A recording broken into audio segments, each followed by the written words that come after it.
Oh, that's hot. Oh, that's hot. Good afternoon, good evening, guys. We're just about to get started here. Get yourselves checked in. Get yourselves, well, I would say wrapped up, but it's hot, isn't it?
Welcome everybody to the Racing Sim Rigs World Series here at Silverstone. Round 7. It's hot out there. And I'm not talking about on the track. It's just hot. It's hot everywhere. You're hot and bothered. I'm hot and bothered. Let's survive this together, shall we?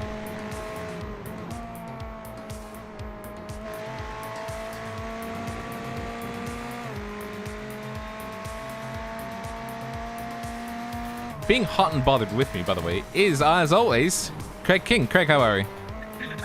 I'm very good, thank you. Yes, I'm very hot and bothered. In fact, if you ever remember the Fast Show, if you're British and remember the Fast Show, I feel like the Spanish TV sketch with just a woman going, El Scorchio, El Scorchio, El Scorchio. I just want a thunderstorm, Rob. Why can't I have a thunderstorm? I've had enough of this. Please. What's hotter right now, Silverstone or us? Silverstone, the track temperature is 40 degrees Celsius, 104 Fahrenheit. I feel hotter than that. Please save us, somebody. This man's about to die on the microphone. You can't be doing that. I mean, at least give a shout out to the series sponsor first before you die. With my last dying breath, I thank Racing Sim Rigs. No, and all too seriously, thank you to Racing Sim Rigs for providing the sponsorship for the series once again. Of course, you can get some fantastic rigs from them, by the way, as we're going into qualifying. So let's see: 24, 2, 15, 22, 19, 7, 49, 89, 21. And 25. Do you like how I just call it out as they say it? Remember, when it's qualifying, it's your slowest. It's done in order of the slowest people in practice on the track in that order. So at the start we have Josh Seymour, James Goldstein, Chris Hamer, Ben Smith, Jack Hills, Mark Bailey, Simon Dodd, Chris Hamer, Mark Sonderman, and Martin Pearson. They are our first cars out at the moment on qualifying, and cool, make a bit of a gap, boys. Hold track to yourself.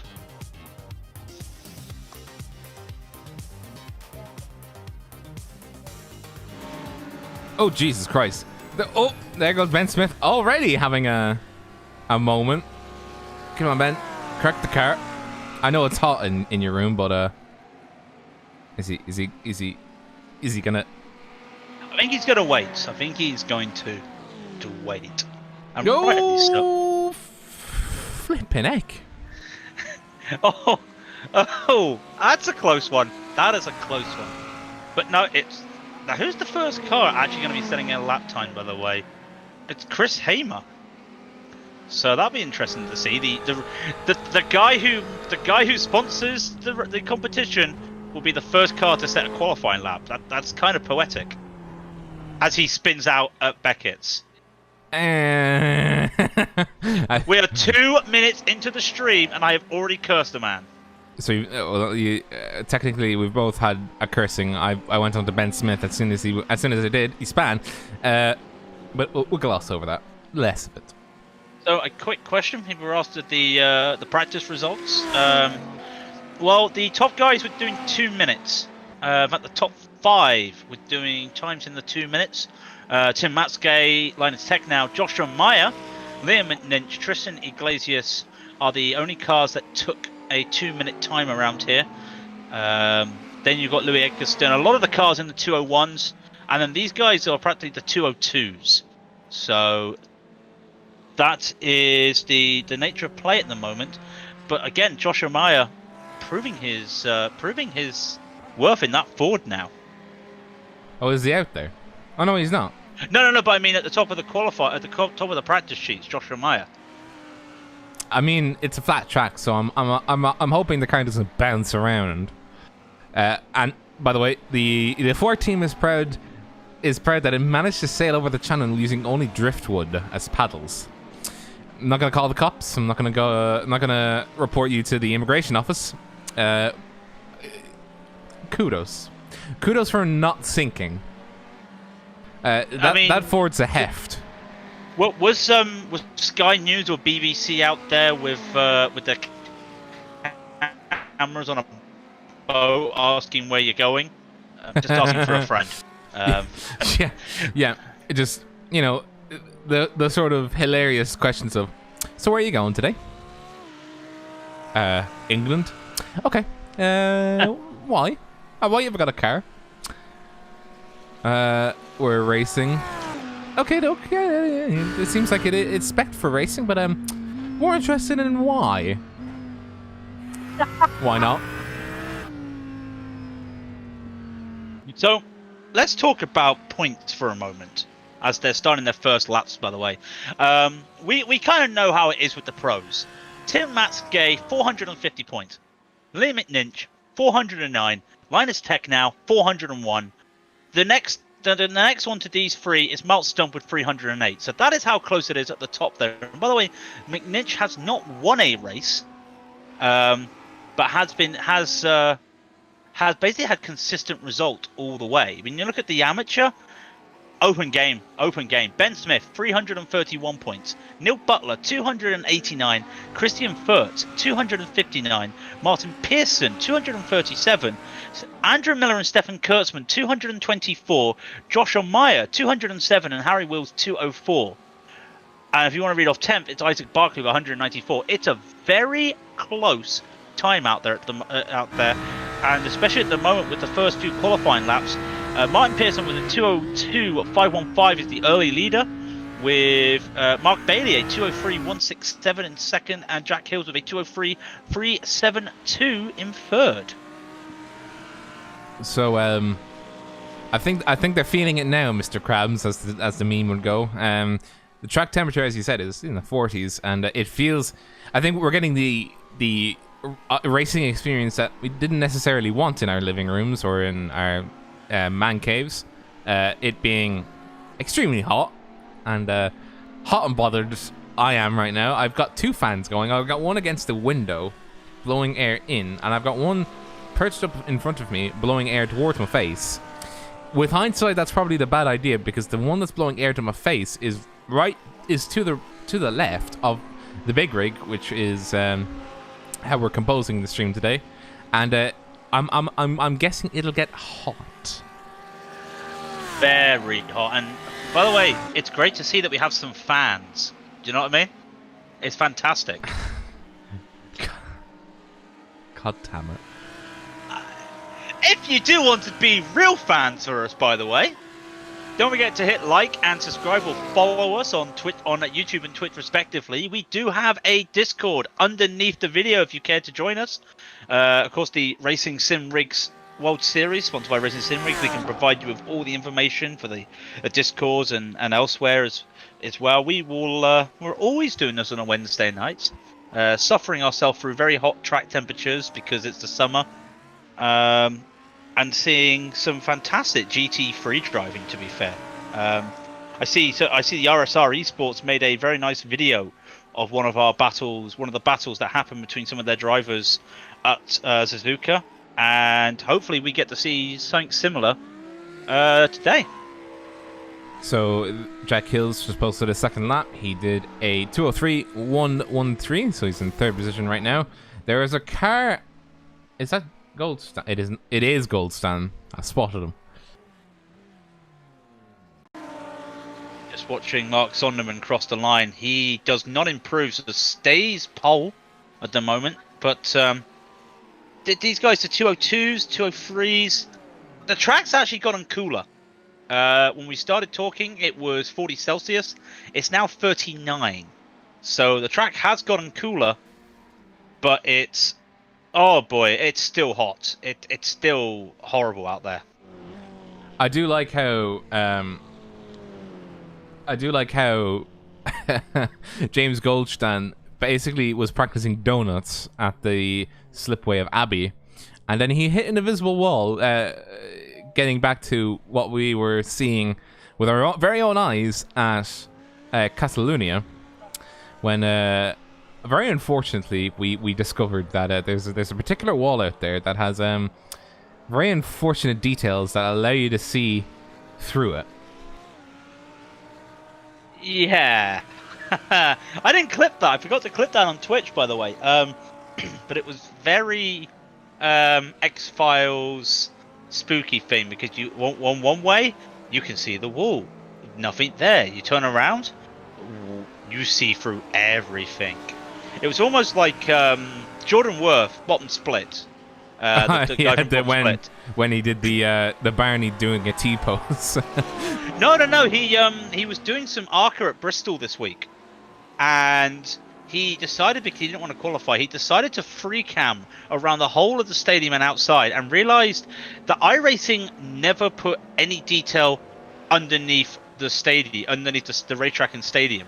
So basically, you'll see hills in the distance when you're racing, but if you get a camera out there, there's just a black pit of nothingness around the stadium, because they literally just put the sky textures literally far away, so you only had to see that.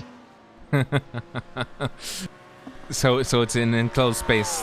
So what you're saying is all iRacers are prisoners, essentially. Oh yeah, especially at Bristol. You know, that's a small stadium. You could have football in there, and it will look the same.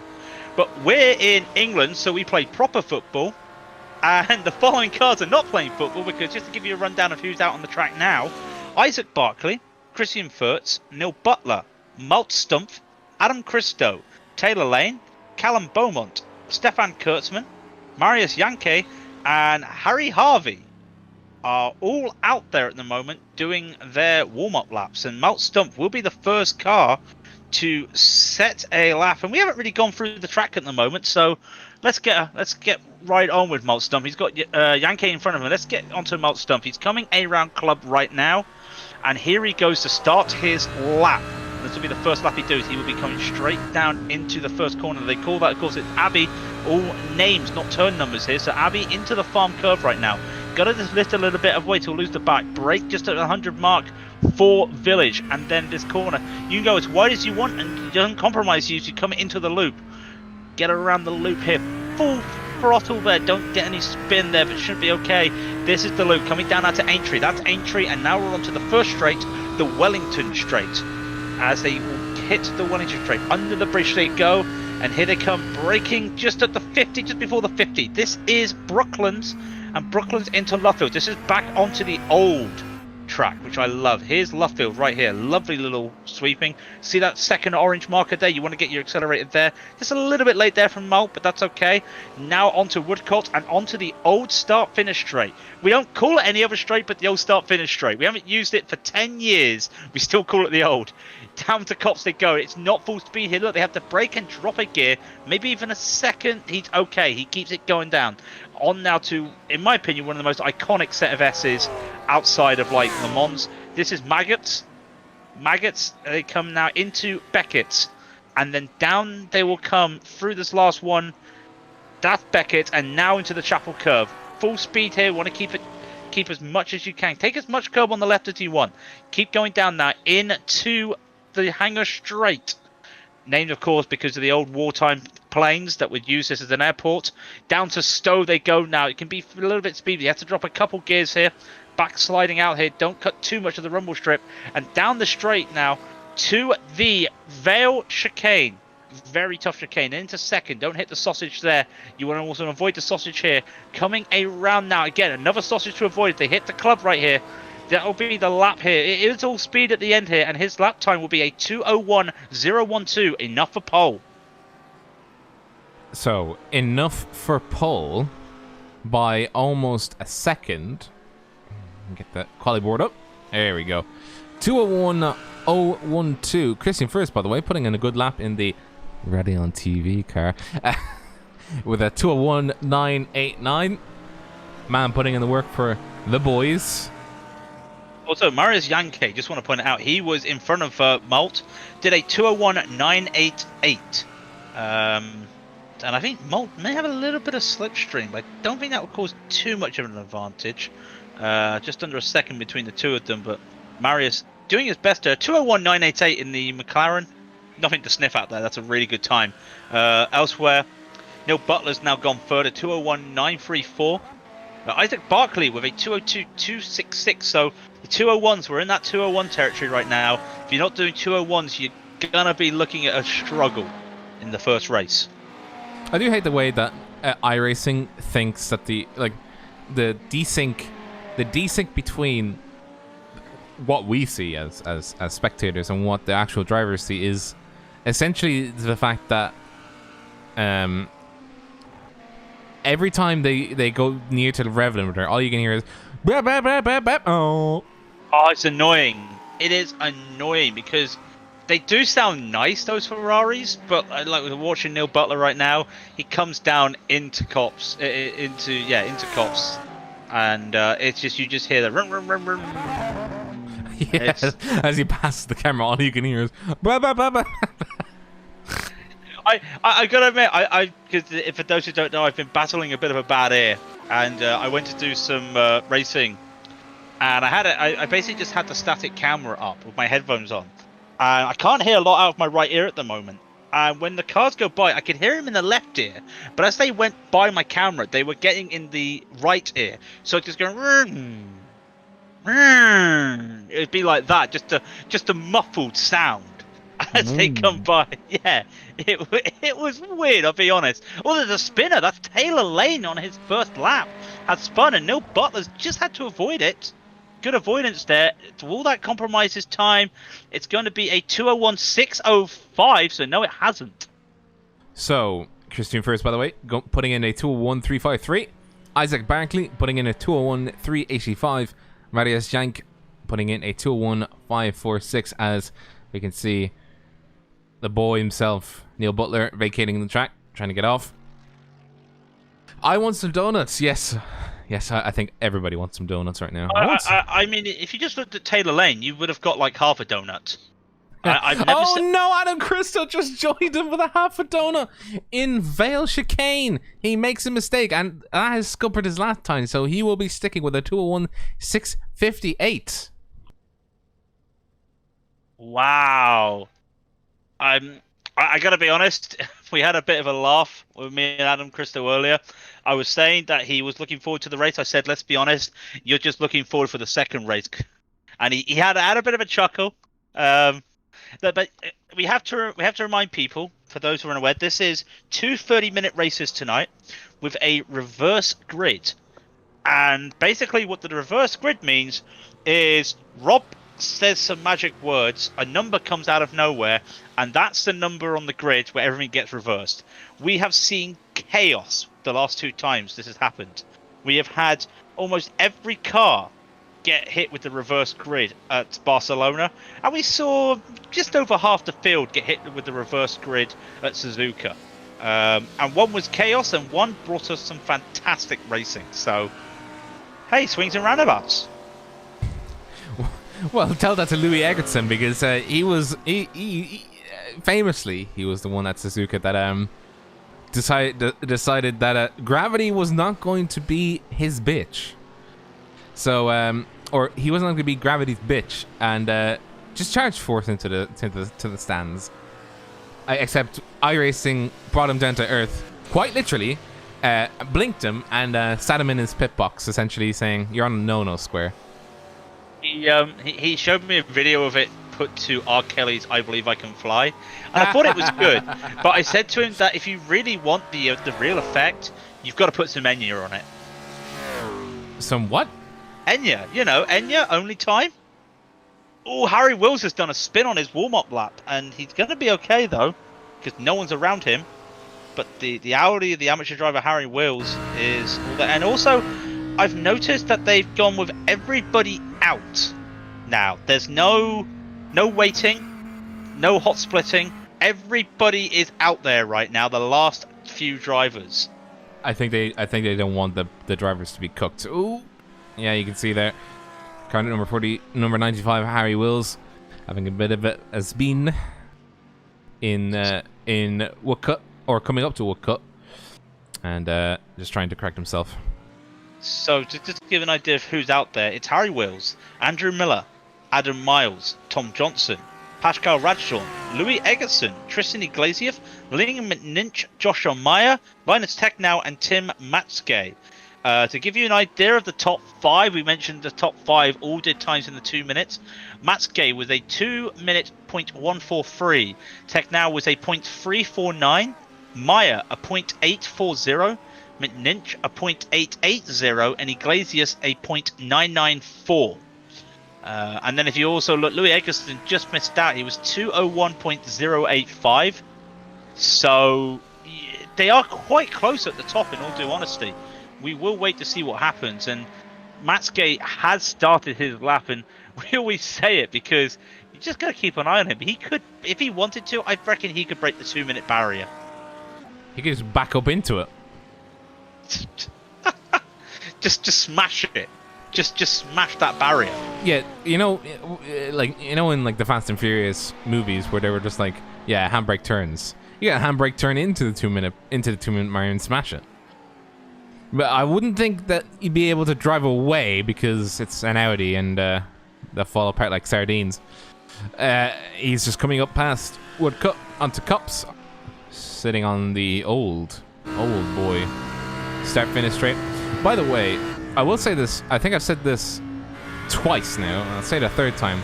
I still very much prefer the old layout of Silverstone when it was bridge onto the old, like the final few corners on the old part of the circuit. That was nice. That was nice. Oh yeah. Where you go from the Velchicane to Club, down into Abbey onto the Little Farm Straight, then Bridge and Priory. That was just a great slow combination. And by the way, do you know in 2 weeks we'll be going to the historic Silverstone for the Fanatec GT1 series? This Sunday, every Sunday we do the Fanatec GT1 series. They will be at Barcelona this week, but in 2 weeks' time they will be at Silverstone, which promises to be quite fun, being as the old layout that we grew up with. Let's be honest, me and Rob grew up with that. Yeah, Matske, I have nostalgic feelings as we see Tim Matske. I think he has not beaten Linus Technow. He has one more lap to do it. It's Linus Technow with a 2-minute 105. Or sorry, 1:05. Tim Matske with a 2-minute 109. So Technow obviously putting in the work. Oh no, Meyer's blown it. He had a bad first lap, and then he's just coming down to Woodcock. He's just coming down to Brooklyn, sorry. and he's turned in, and he's lost the car, and the car just wants to go straight. He had to hit the brakes, and he just goes off. So he's going to be starting at the moment 14th with a 2:01.658. The third fastest practice time driver is going to be in the middle of the field. Ooh. Oh. You hate to see it. He wanted to correct it, but the car said no. Just for other information, we were looking here. McNinch went third at 2 minutes 0.625. No other driver was in at the 2 minutes. In fourth place, it is still Malt Stump with that 2:01.012. None of the other drivers have been able to tame this at the moment. Iglesias had a invalid lap, so we wait to see what he does. Harry Wills, 15th with a 2:01.723. Tech now coming around the final corners. He was pole with a 2:0.14. Is he going to break it? It's an invalid lap. So now we wait on Matsuke to see what he does. And he hasn't looked the strongest around here. But is he just holding up for the final tricks? We'll just see in a moment. Are you accusing him of sandbagging? I mean, we have to realize, is Tim human? Because this is a human effort right now. He comes across the line any moment now. Coming around the club corner, hits across the finish line. It is under 2 minutes. It's the 1:59.931. He will take it. Where is Lee McNinch? He's in the pits. Tristan Iglesias is the only other driver that could try and catch him. We'll wait to see as he comes around the Vel chicane into club. Or he goes there. The little Mercedes is really showing its prowess around here at the moment. And he gets a 2:01.679. It's 15th. Wow. Yeah, that is not the lap I think he was hoping for. You know, I would have thought that he would have hoped for a 2 minute flat or 2 minute, in and around that ballpark. 2:01.679. I think he's not going to be happy with that. He'll have to fight his way up through. I think Josh Mayer just coming off the line, and I do think that is it. That is all the qualifiers. That is all she wrote. Well, I mean, we still have 2 races to do. I think that's all she wrote for the first draft, anyway. Yeah, that is all she wrote for qualifying. It's the only qualifying they do tonight. Right, so let's get the quality results up in your faces. Boom. There we are. Oh, beautiful. Beautiful. Look at it. Look at the greenness. Oh, by the way, shall I start? Quick shout out to the guy who shared us the replays. Stefan, was it Stefanos? Is his name? Yes, Stefanos Jensen. Thank you very much. We will get on with this because I believe they're actually not going to go gridding until we've done till we've shown off the start grid. So we're very lucky. So in pole position, as we were just talking about, Tim Matsuke, the only driver under 2 minutes with a 1:59.931. Linus Technow was second, a 2 minute flat 0.014. Liam McNinch, a 2 minute 0.625. And then in fourth is Louis Eggerson with a 2 minute 956 into the 2:01s now. Malt Stump, a 2:01.012 in fifth. Adam Miles, 2:01.239 in sixth. Christian First, a 2:01.353 in seventh. Tom Johnson, the lead amateur driver, a 2:01.359 in 8th. Isaac Barkley, a 2:01.385 in 9th. Pascal Radschorn, a 2:01.460 in 10th. Marius Yankee, a 2:01.545 in 11th. Neil Butler, 2:01.605, 12th. 13th for Andrew Miller with a 2:01.651. I've done that in the run. 2:01.605 for Neil Butler, just to correct myself. Adam Christo, a 2:01.658 in 14th. Same time as Joshua Meyer on my screens, who also did a 0.658. He will go 15th.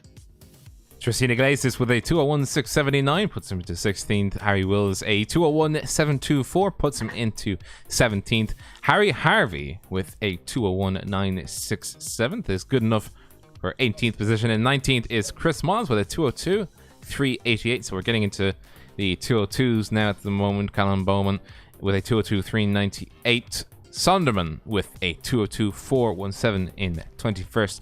Stefan Kurzman with a 2:02.486.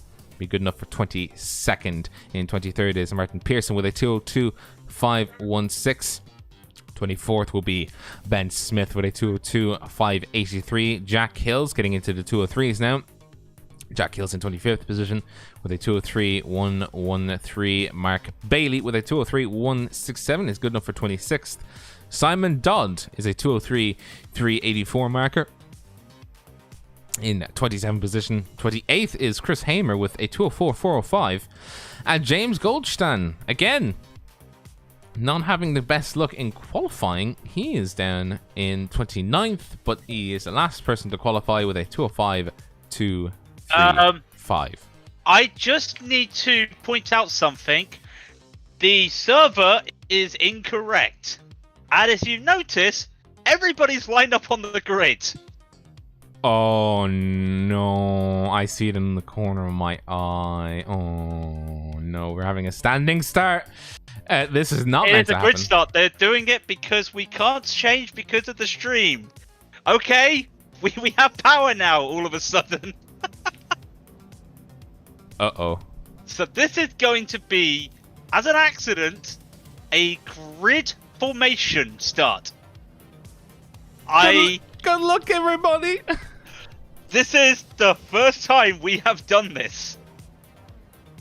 Hold your kids. Hold your pretzels. Hold your waffles. Hold your baguettes. Hold your English tea bag. This man, Tim Maskey, I just want to say, this is actually gonna help Linus, because he'll have the inside into Abbey, and then it will be the inside into Village. So if he can just get a good start, he might be leading after the first two corners. Lights out, and away we go. Tristan Iglesias and Tristan Iglesias having a good start in the background. We have 3 side by side going through. Oh, it's a pinch! It's an absolute pinch. We've got oh dear. Spinning. The car number 11. Who is the car number 11 again? It's Mount Stump. Mount Stump is spinning. He's at the back with Adam Miles. They're the only two that looks like they spun, but very long time he had to wait there. Did he just get spun? He got spun by the 90. Is that the 91 there? Adam Miles. They went 3 wide. Adam Miles, Tom Johnson, and Stump, and they went 3 wide there, and 3 into 1 does not help there. Tom Johnson goes around, and another one as well. Adam Miles off again by the looks of it. Andrew Miller now off. Yeah, I'm just having a few replays of the start. We saw the view of it's the view of a disaster really for Malstumpf. First corner, and the green lights went away, and you can see that just a huge clobber of cars. Harry Wills, by the way, in the background in 17th position, having a very bad start. He's down to 24th, and you can just see. Rob's not going to interrupt. There's 3 wide almost coming down. This is Miles, Iglesias, and Mayer. One of them's going to have to step off. They all go side by side, not side by side, one by one at the moment.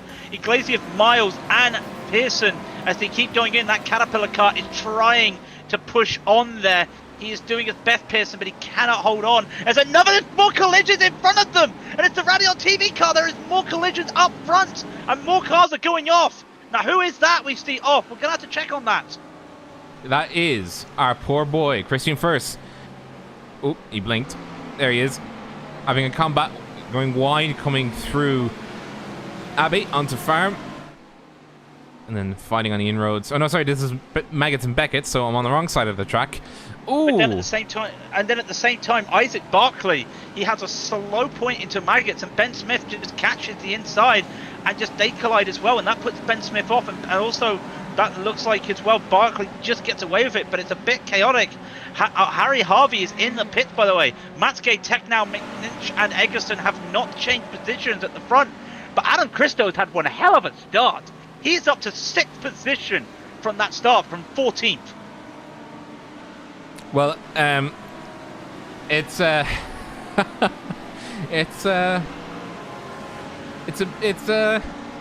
it's not what we intended, but they survived mostly. I think they were very surprised that it was a standing start. I mean, apart from the few collisions and Harry Harvey going into the... Oh no! Harry Wilson's been taken out. Looking as I see it. Oh, replay Orama. I think this is the most times I've ever hit the replay button in a short space of time. Here he is coming through the new part of the circuit on towards Village, into the loop, going side by side with the car number 19 of Jack Hills. The car 15, side by side. Whoa. Oh. Ooh. Just had a bit more speed. He had a bit more speed, didn't he? I was just looking at that. A little bit more speed. I think that caught him off.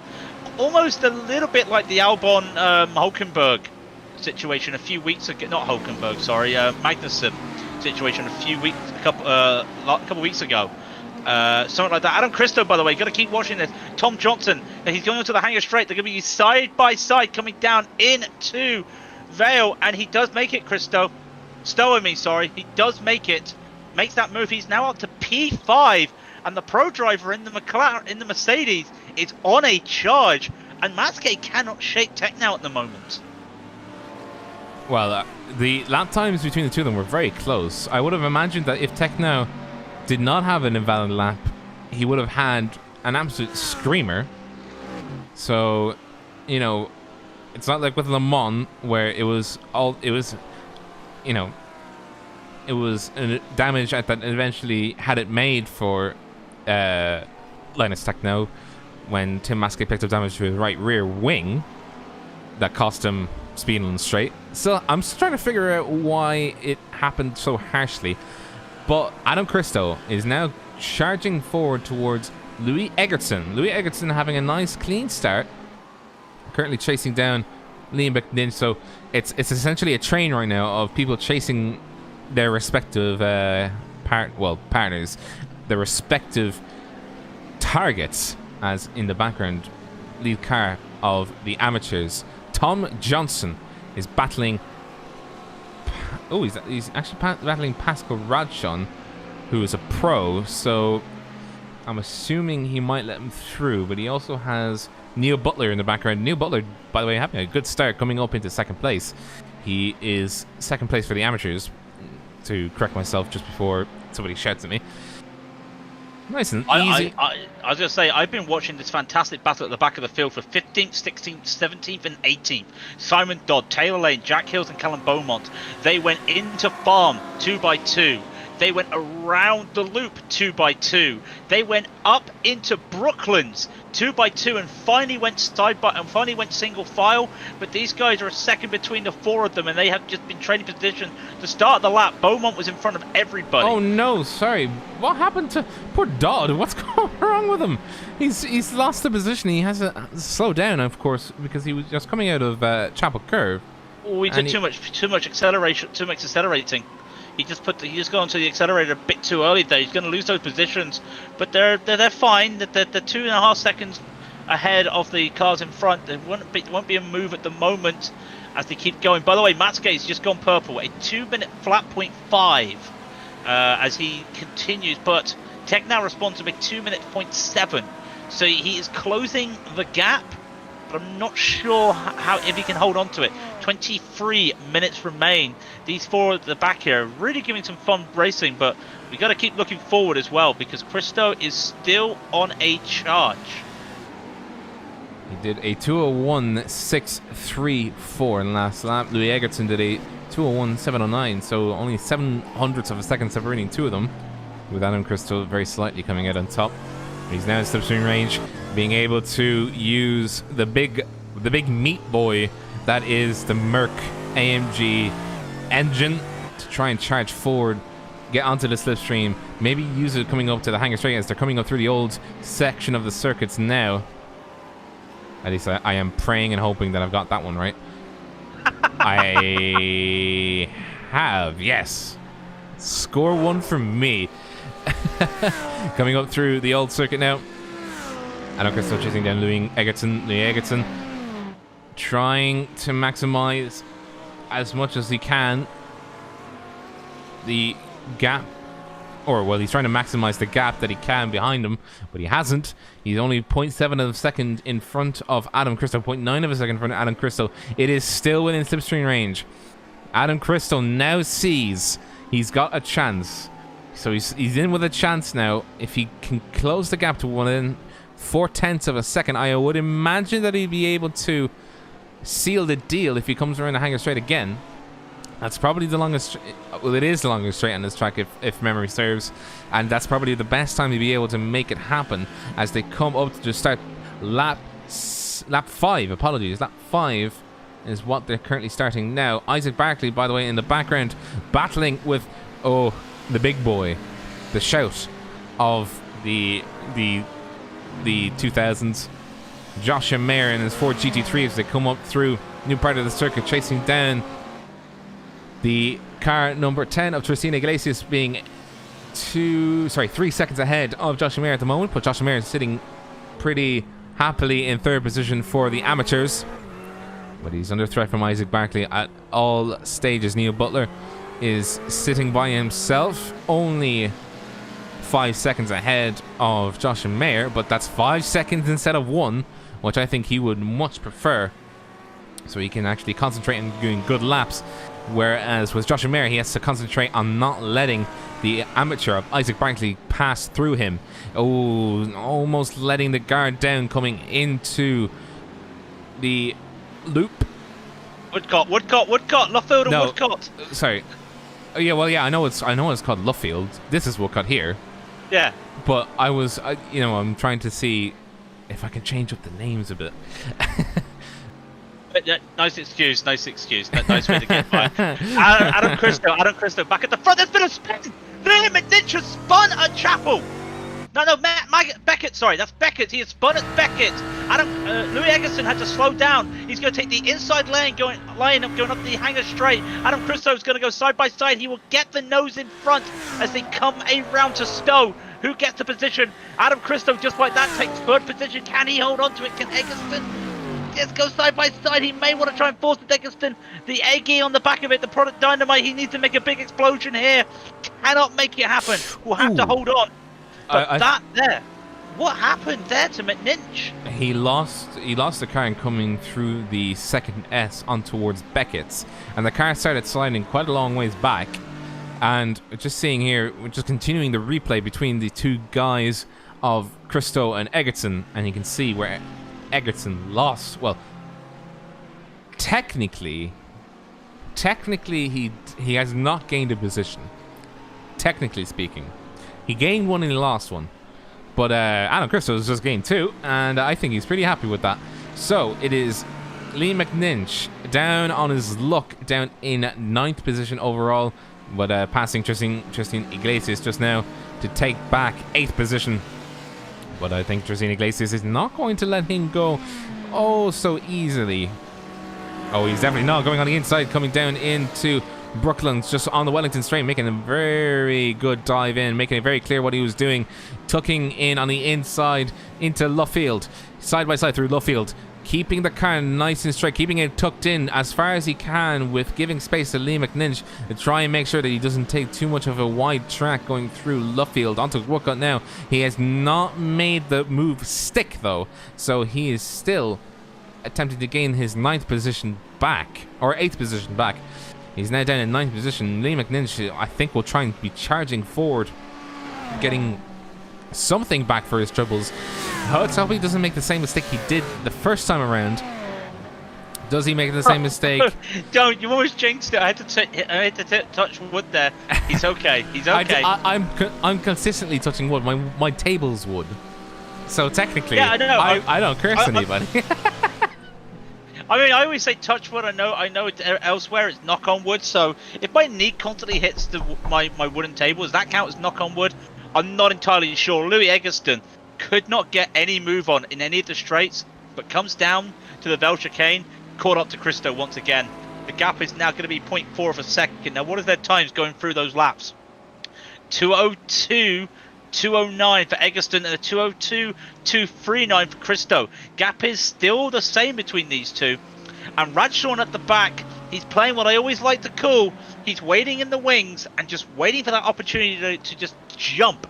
Hits a little bit of the sausage there, going down into the village. Coming around the loop right now and into Aintree. The gap is 0.6 of a second. You can't, when you're the chaser here and you're coming around the loop in Aintree, it's so hard to get a good move early on because you don't know where that other car is going to be putting the accelerator. And by the time you know it's too late, you have to go with instinct. And he loses a little bit of time there because of that. As Crystal, we had a little bit of a slide there coming through Brooklands, corrects it for Luffield. He needs to get a move on 0.7 of a second, but the gap between Egerson and Radshawn is 0.6 between Egerson and Christo. Just keep pushing on. Meanwhile, at the front, you got to keep the front on. Matsuke has a 1.8 second lead onto Technow. Technow is just holding in the 201s, and it's low 201s. It's good. He did a 2 minutes. Okay, so he's had a few invalid laps, but it's 2 minutes. Yes, 201s.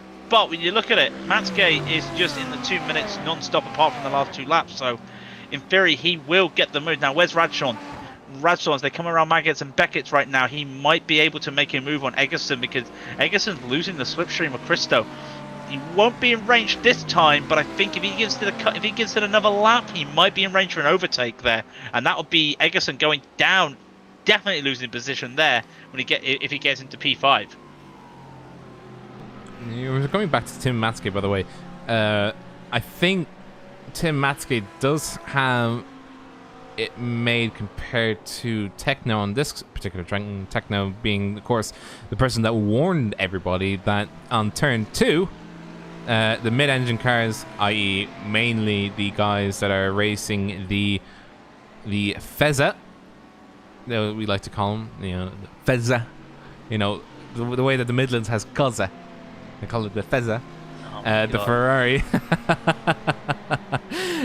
Oh, sorry. I just see a car off the track. Who is that? That's Martin Pearson. Oh, he's got plenty of damage. I think he is piecing out at the moment. His car's his car's not. It's either not looking good or what is going on. I actually just want to see. Well, he went for a pit stop. And the only thing I can see from the pit stop is the back window of the car has shattered. So, no idea what's happened there. You can see him here coming out of the pits on the replay. My room is getting exceptionally hot. But we'll survive. Did you remember to drink? Yes, I did. The car comes out and... I think he knew as soon as the car came out that the gig was up for this particular race, but hopefully he can make it in the second one. Remember, there are 2 races, 2 30-minute stints. Well, you can call them. Well, no, you can't really call them stints. As we are on board with Pascal Radshawn chasing down Louis Egerson, and who is essentially chasing down Adam Christos. It's a 3-way battle at the moment coming through Hangar Straight. And we actually have Tom Johnson essentially hitching on for the ride because he's trying to get away from this man, Neil Butler, who is there out by himself, essentially driving. Well, he's driving. He's doing his thing, He's there. He's quiet. He's just doing his thing. He's got 2 pros behind him, Lee McNinch and Tristan Iglesias, who are both faster than him. Lee McNinch, by the way, took a second off him. So I think he's just trying to see if Lee McNinch will make the move. Easy does it. He doesn't want to lose too much time. He doesn't want to lose too much time to the car that is coming up behind them. Because if he does, Neil Butler making the answer made. He lets Lee McNinch by. I think he will also let Tristan Iglesias by at some stage. If he does catch the slipstream, though, he'll be able to use that. But he does not need to hear what this car outputs, which is just noise. Just white noise. Listen to it. It's when it goes by. What sound does a Ford make when it comes up to you? Is it the Jaws noise? No. All right. I've done it again. Hold on to your seats, because he was having a bit of a moment coming through Brooklands on towards Luffield. Sorry, just something hit me in the face. I think it was a little fly. Is that an ice cube? It is. Oh, okay. It is none of ice cube. I think it was a fly. But no, Maya had a bad qualifying, and some respects, the good start has helped him like it helped Christo. He's moved up 5 positions. He's P10. Theoretically, though, he's P8. No, sorry, he's P3 in the amateurs. Sorry, I thought he was a pro for a moment. I mean, with the way he's been driving recently, you probably wouldn't know, because he has been driving really well. Let's get back to this front battle now, because Tom Johnson was involved in it and has slowly pulled away. Hasn't been involved. That would have been a 4-car battle for the podium there. But Tom Johnson is an amateur. He's a lead amateur car. I know, but I'm just saying, like, he doesn't want to get involved because it would be 3 pros and an amateur. They crossed the line, by the way. Sorry. It would still benefit from the slipstream. He's matching race pace with slipstream, so that's the key thing. If he keeps on the slipstream, he's essentially getting a free tow, and that's exactly what he wants. I mean, Lee McNinch is coming up behind him, lapping at 4 tenths of a second. I think Lee McNinch is on a charge more than anything else. I think he's rightfully annoyed that his poor little car decided it didn't like driving anymore. And there's not enough time though, Rob. Rob, there's not enough time. There is 11 minutes left in the race. McNinch is doing almost half a second to a second faster than the rest of the guys in front of him, but they're 5 seconds up the road. I don't think he's got the time.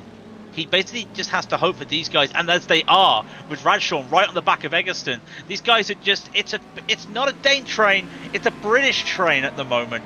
As Christo is leading these guys, and soon it might be an Eggy train. Very soon, if Christo starts pulling away, and I think that's what he's trying to do, but he can't. These straights are helping the Audi here, and this Mercedes is somehow staying on. But for how long can he stay? Meanwhile, while we talk about these, hang on, I might need to keep an eye on this for a moment. We'll see. Actually, I think Bradshaw might have a move here. Eggleston's not had a very good Beckett's and Chapel. Bradshaw's got a move on right here. There's no slipstream for Eggleston as well to take. He's forced to take the defensive line. Will Bradshaw do a last-minute move? Dices to the inside. Takes the last-minute move. He goes in for it. There's contact between the two of them. They keep straight on. Great racing by the two of them, apart from the little bit of a hit there. Fantastic move from Bradshaw. Great driving from the two of them. Can Eggleston respond? He wants to send him to... Which you can, and he spun Bradshaw.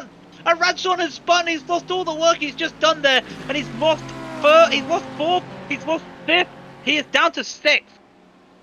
Replay of that encounter. As you can see, Louis Eggertson had Pascal Ratchet come on his inside. A little bit of contact there for the 77 coming through Stowe. And I thought, he thought he had it made. And then this absolute lunge. And I think that was really late there. But he did lunge. Although there's been a casualty at the casualty department. But he actually got back up to speed pretty quickly, so that's also, well, he's good to see. Does he have damage? Apart from a bit of a bend in the carbon fiber again. I think he got away with it. Oh, he did. He definitely did. Oh yeah, he definitely got away with it. Mind you, Eggleston had a little bit of damage on the back right of his car. And I don't think that was caused by the collision. I think that was actually caused by him going over the curbs. Again, iRacing. Again? What? I need to see this. Oh, I see it there. Yeah, Tom Johnson almost had a moment there coming onto the, well, as you start calling it, the old part of the track. But that was Kops there, just a bit too early into the corner.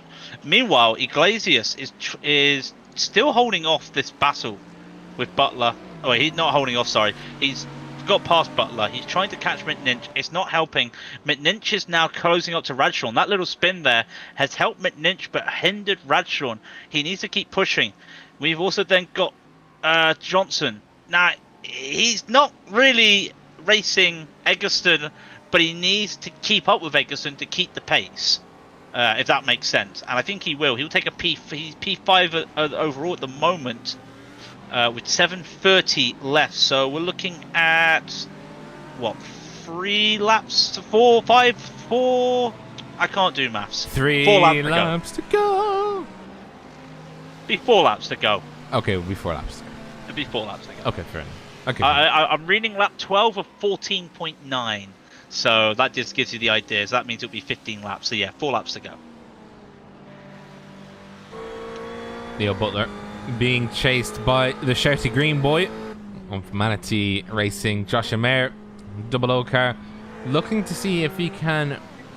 Ooh, I thought he was going to do it in the loop, but he didn't. I think he was thinking, what if I do it here? Maybe not. So holding off for now, maybe biding his time for the hanger straight. He needs to make sure that he has good corners coming up. He essentially needs to make sure. Well, he needs to essentially make sure that he doesn't do this, which is go wide out of Brooklands onto Luffield into Woodcut, because it'll paralyze him for the rest of them. He needs to essentially keep on the rear end of Neil Butler as best he can. And when I mean by that, I mean as long as he can get the slipstream, I think on outright acceleration, the Ford GT just pips the post, just barely pips the post. And if he can string good corners together like he's doing, also at the same time though, Rob, at the same time, surely the Ford has that better top speed. I just want to keep an eye on right now. McNinch is going for an overtake on Radshawn. What do you do? He almost does to say, oh, that's smart from Radshawn. He thought that he might get hit from the double back like he just did on Eggerson, and he holds the inside. That's very good defending there from Radshawn. A little bit of a pinch coming out of Stowe, but he will have to give up the corner into the Vel chicane. They go. McNinch will be. They're going side by side actually. Radshawn is hold on to it. Brilliant. This is great defending from Radshawn. Holds into it through the Vel chicane into club. I did not think he would have had that with the line he had coming out of Stowe. But he's done well, and now McNinch has to be on the attack once again. Lap 13 or 15, he hit the brakes a little bit.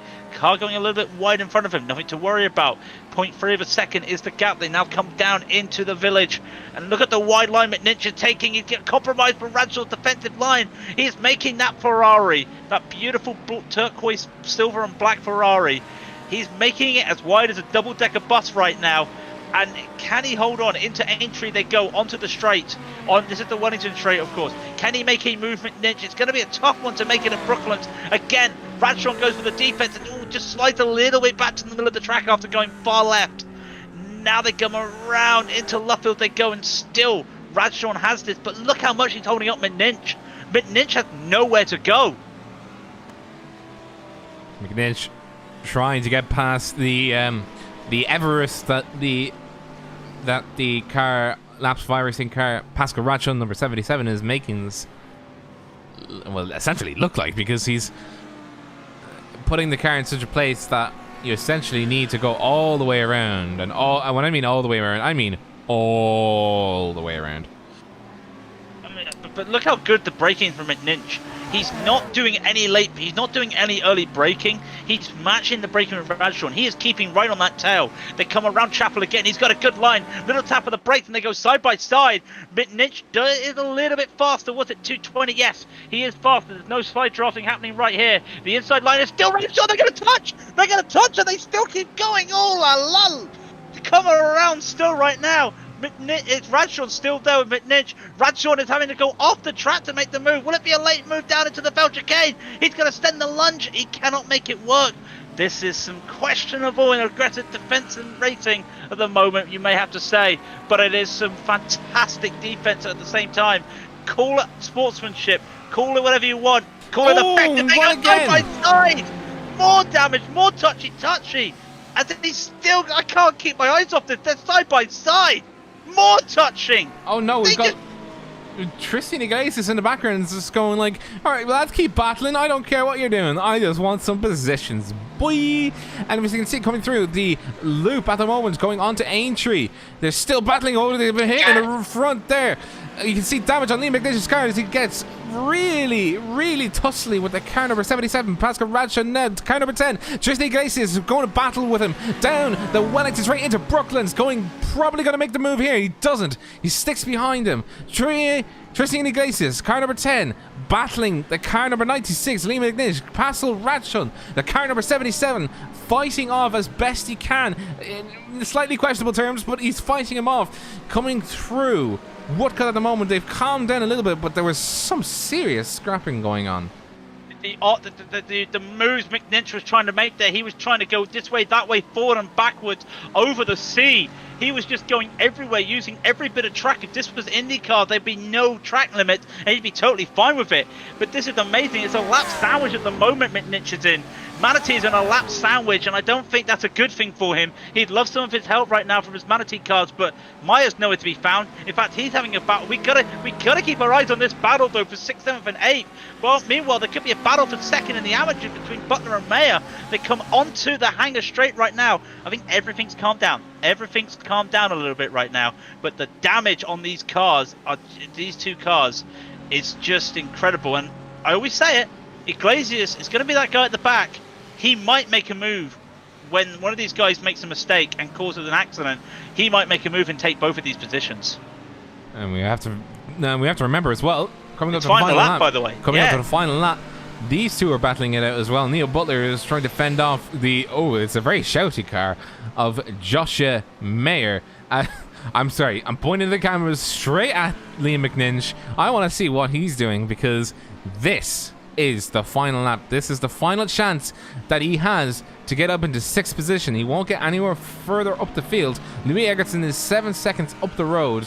Tom Johnson is further beyond, and Adam Christo is just in 3rd position after doing a really stellar first race performance. The laps at racing, the laps at Sandwich, currently sandwiching the car of Liam McNinch. It's a Manatee sandwich as Tristan Iglesias looking on the inside, going into. Oh no! How many more cars is this Manatee car going to be hitting? Did these three just get a room all of a sudden? They're just contacting and touching. Come on, guys, make a bubble, social distance or something. But this is just getting crazy. Raidillon, though, from that, is able to get a bit of an advantage. How much damage does he have, by the way? It's not a lot. It's a lot on the sides, but nothing else. He will try and keep catching Will McNinch. Meanwhile, at the back as well, we got to just keep an eye on it. Maya trying to make the move onto Butler. We'll keep you poised with that. There's a car on its side. It's James Goldstein. The flip car on its roof. James Goldstein is on his roof. That's not important. He's lap car. Tim Matke coming around the Bell chicane. He will take the victory with Linus Tech now. We will be talking. That's what we need to talk about right now, though. Is Raidillon and McNinch and Iglesias, and then at the back, Butler and Mayer. So, Tristan Iglesias is backing off for the car 77, car 56 to make battle and to make dues. This will be the final chance that Liam McNinch does or can have to make it on the inside. He does not. Oh, no. It's all gone wrong. It is absolutely all gone wrong. Liam McNinch comes into the back of Pascal Raidillon, and Tristan Iglesias comes 6th position. Gained 2 places in the last 2 corners, and Joshua Mayer cannot make it work. So he has to settle for 3rd overall. But what a great race by them two. And as you can see, the boys are about to do donuts. But just to notice there, in all fairness to McNinch, you could say the frustration of not being able to get past Raidillon. He made the mistake, and he did not allow himself to keep that position over Raidillon. They did lose a position in the pro standings to Iglesias. But McNinch was not going to let himself finish in ahead of Raidillon after that. So, fair play to McNinch there, I got to be brutally honest. But what a crazy final few laps it was there. And yeah, like you were saying, Maya was unable to get past Butler. I think a lot of it was down to that last little lap there, that last little corner incident. So, where did Liam McNinch come out after? 10th. He came out 10th. Ooh. Bit of a oops. Well, an oops. But just remember, there are a few amateurs in front of him, so he will get a 7th overall in the standings. He was trying to get 5th, but was unable to. So let's we've got some time, but let's go over the results. And I love that camera, by the way. Trackcams22.com. Fantastic cameras there, and I love that seeing the Silverstone sign.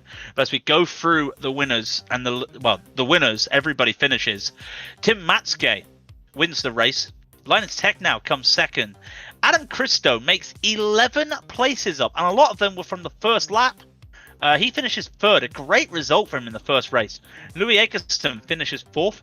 Tom Johnson in fifth, the lead amateur driver, followed by the pro Tristan Iglesias. Neil Butler takes second in the amateurs in seventh, with Joshua Meyer taking eighth, and that'll be third in the amateurs. Then there's the battle between Radshaw and McNinch we just watched for 9th and 10th. Isaac Barkley takes 11th. Taylor Lane takes 12th. Mark Sonderman will take 13th. Malte Stumpf, he basically made up all the... Well, I got to also mention Taylor Lane made 18 places. Malte Stumpf was at the back of the field at one stage after spinning at the start of the race. He finishes 14th, and Callum Beaumont comes 15th. Ben Smith coming 16th. Marius Jank in 17th. Adam Miles in 18th position. Jack Hills in 19th, with Andrew Miller in 20th. Christian Furse, unfortunately, was not so lucky in making up positions. He finished 21st after his incident, which I looked back on, by the way. I think it was just him having an oops. Oh. Chris Miles in 22nd position, Harry Wills in 23rd, Stefan Kurzman in 24th, Josh Seymour in 25th, Simon Dodd in 26th, Harry Harvey in 27th, Mark Bailey in 28th, James Goldstein unfortunately was on his roof, so he's a lap down, and Martin Pearson and Chris Hamer were both casualties. I need to see if I can actually see what happened there to Goldstein. I'm just like, oh, there's a car on its roof. Oh, it's only a lap car. I apologize, James. I don't mean it like that. That's a horrible thing to say, but I was just really confused to just see a car on its roof. And if I can find what happened, I would love to see what happened, but I don't think I'll be able to find it. Bit of a shame, but what a race. Wow, what a race. Especially from the standing starts. That was quite an eventful race, and very clean at the start. Hats off to everybody. Very clean at the start.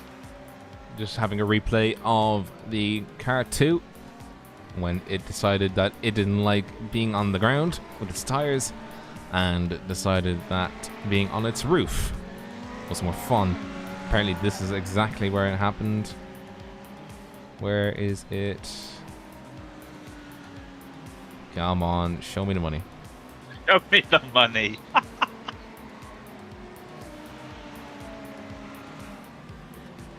Oh, this might be it. No, I've got it. Where? How far back am I? It's Maggots and Beckett's. He spins at Maggots and Beckett's. I have never seen anything like this in my life. He spins at the start of Maggots to the point that he slides backwards into the wall and the tires flip him over. Let's have a look. I've cheated a little bit. Oh. Oh.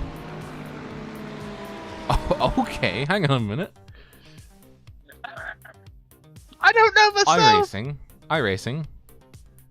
Let me just get you guys. Hang on. Let me just mute the music. iRacing. This is not how a crash happens. See this? You see this? Right? He's sliding. Fair enough. Explain this. He cracked under pressure from Simon Dodd. Love it. I mean, this is the cracking under pressure. But then explain that. I mean, I don't know. I'd love to know. What I would like to know though is how this man made up, I think it was 8 places on the start on the grid and finished P3 when we're joking beforehand that he was going to be looking at a finish in the second race and not the first. Podium for you, Adam. Congratulations.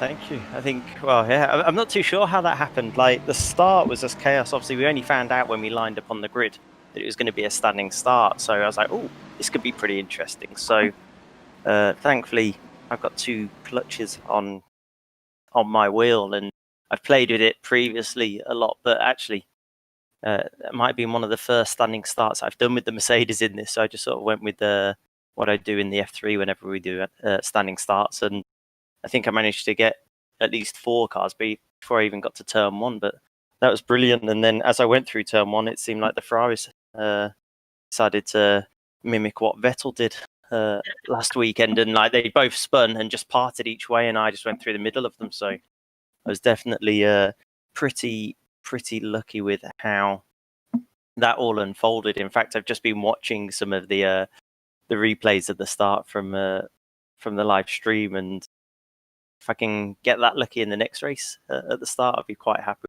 There won't be a grid start for that one. Let's be honest. But I was looking. I think that's 7 places before you've even hit the first braking corner. We hit Village, which is crazy. But yeah, those starts with the dual clutches, fantastic. And yeah, like it definitely helped. You can see where they are. I have to ask, and you're probably not the right person to ask because you're probably used to these heats. How are you coping in these heats? Just to race in these heats.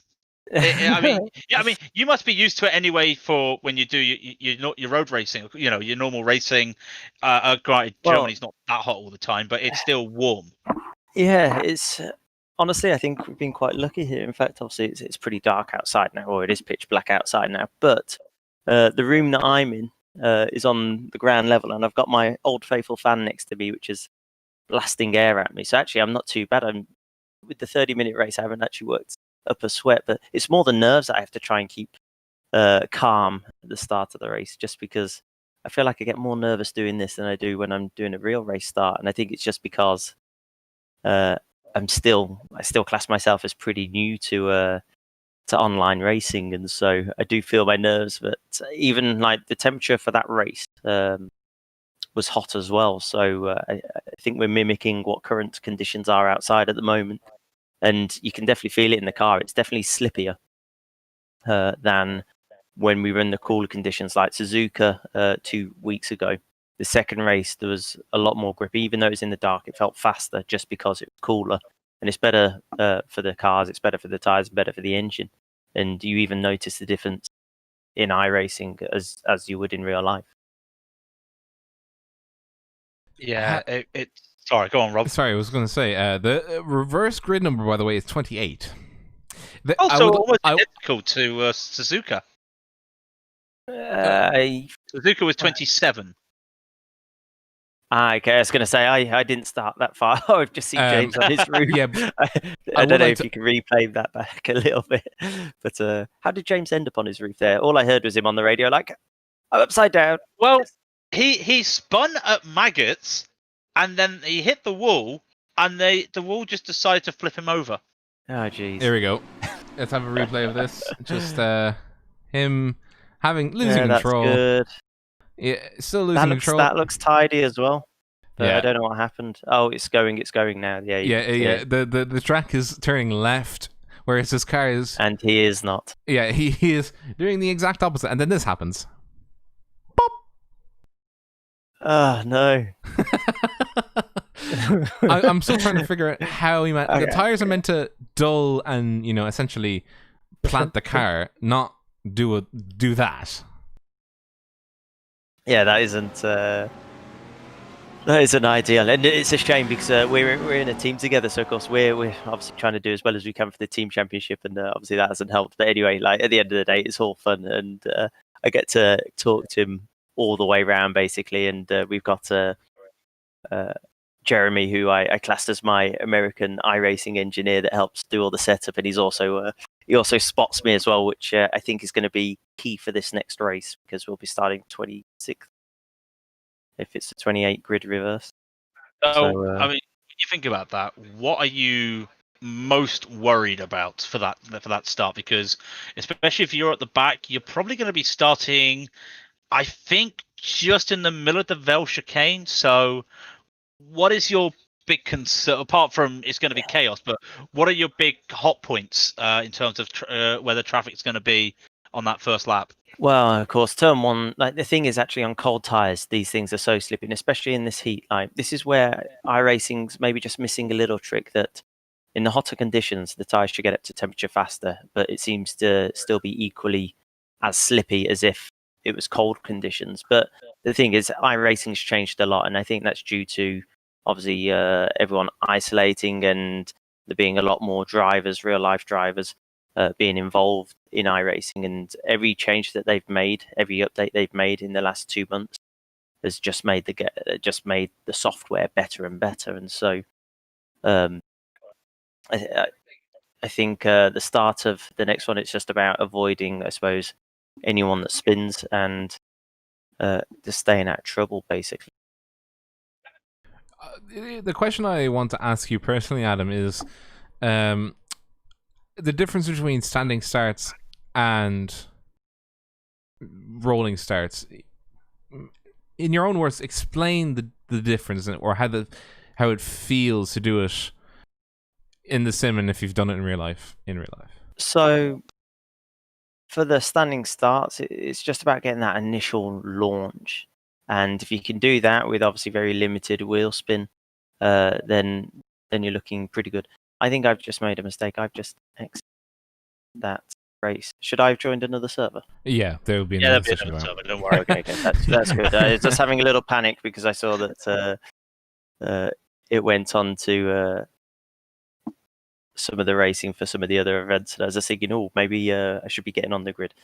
So the standing starts, you got to get the initial launch, and that's finding the bite. So, like in the race car, you'll have your foot on the clutch, and you'll bring it up until it starts to bite, and then you'll just push it down a little bit more.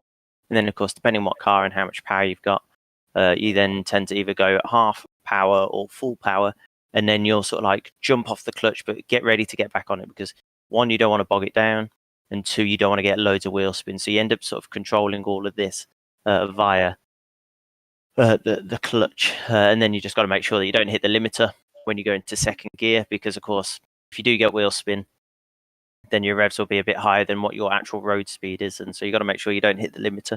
On a rolling start, generally,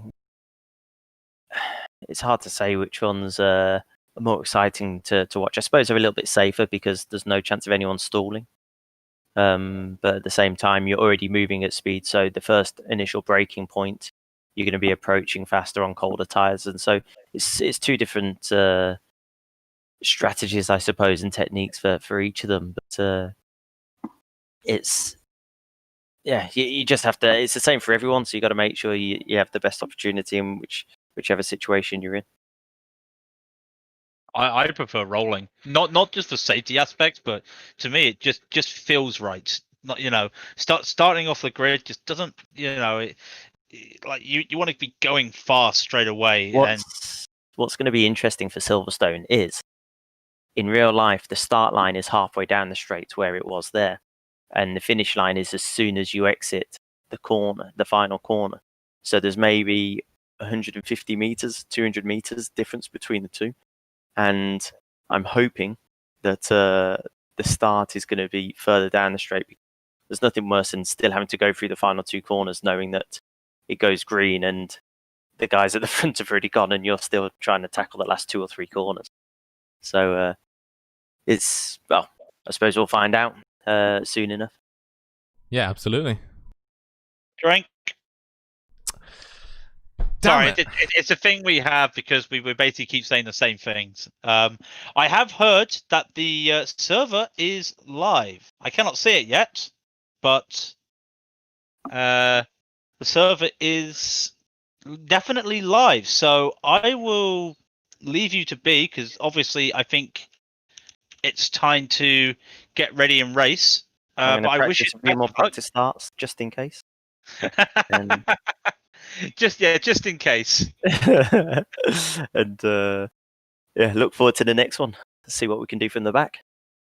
Well, all the best, Adam, and good luck. That was our Thank you very third. much. That was our podium third placer there. Adam Christo made up 11 places thanks to the grid lane start. So all the best, Adam. We hope not to commentate on you crashing. Cheers. Hopefully. Catch you guys in a bit. Yeah, all the best.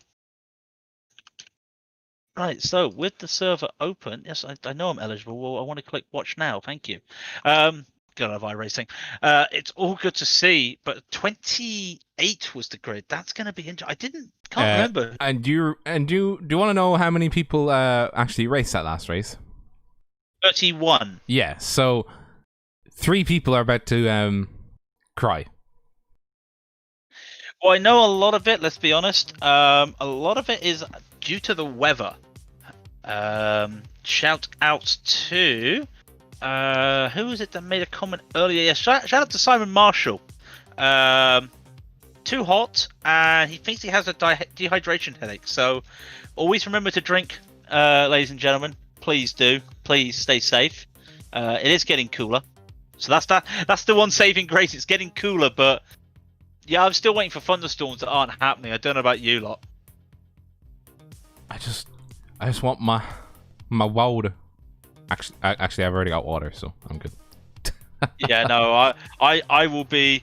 Of course, with the magic of television, I with my headset, I can walk down and grab some drink and not go through the whole situation of like you would do when you're on the phone. I'm walking down the stairs, love. I'm just getting to the door. No, that's not happening. Nobody sounds like that though.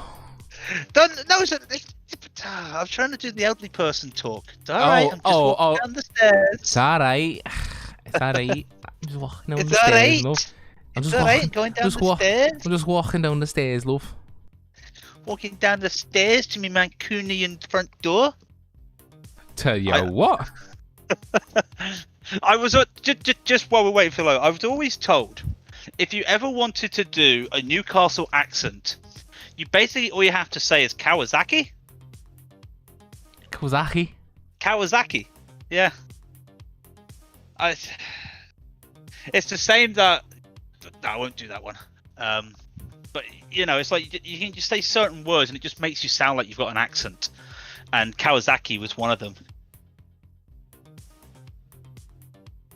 Hang on. I'm doing some trickery. Keep them posted. Keep them do the magic. Well, I've just hit the back button on the stream. I've lost the stream. Anyway. I don't need a stream to tell you all what you need to do. Well, I'm not telling you what to do. If you would like to follow us, hit that subscribe button on YouTube, or if you're watching on Twitch, we do have Twitch, and a lot of the people on Twitch, it's mainly for the Twitch clips. We will be there. Hit the follow button on there, on the subscribe button on YouTube. If you want to hit the like button, something about YouTube algorithms. I don't know how it would help us. How does YouTube algorithm work? It's like science, basically. We do have a link to the Racing Sim Rigs, the sponsors of the series, underneath the channel. The live timings, which I always forget to plug. Our Discord channel. And of course, trackcams22.com, who do provide these wonderful, I can't say wonderful enough, these brilliant camera angles. I mean, I am waiting for the helicam again, the helicopter cam again. Like we had at last Sunday at the Fanatec GT1 series at Road America, a fantastic helicopter shot. I'm not sure if we're getting that back. No, okay. Yeah, it's fantastic. Leaderboard update for the championship. I don't think I can provide that. I don't think it's been updated. I'll try and work that out. I don't know.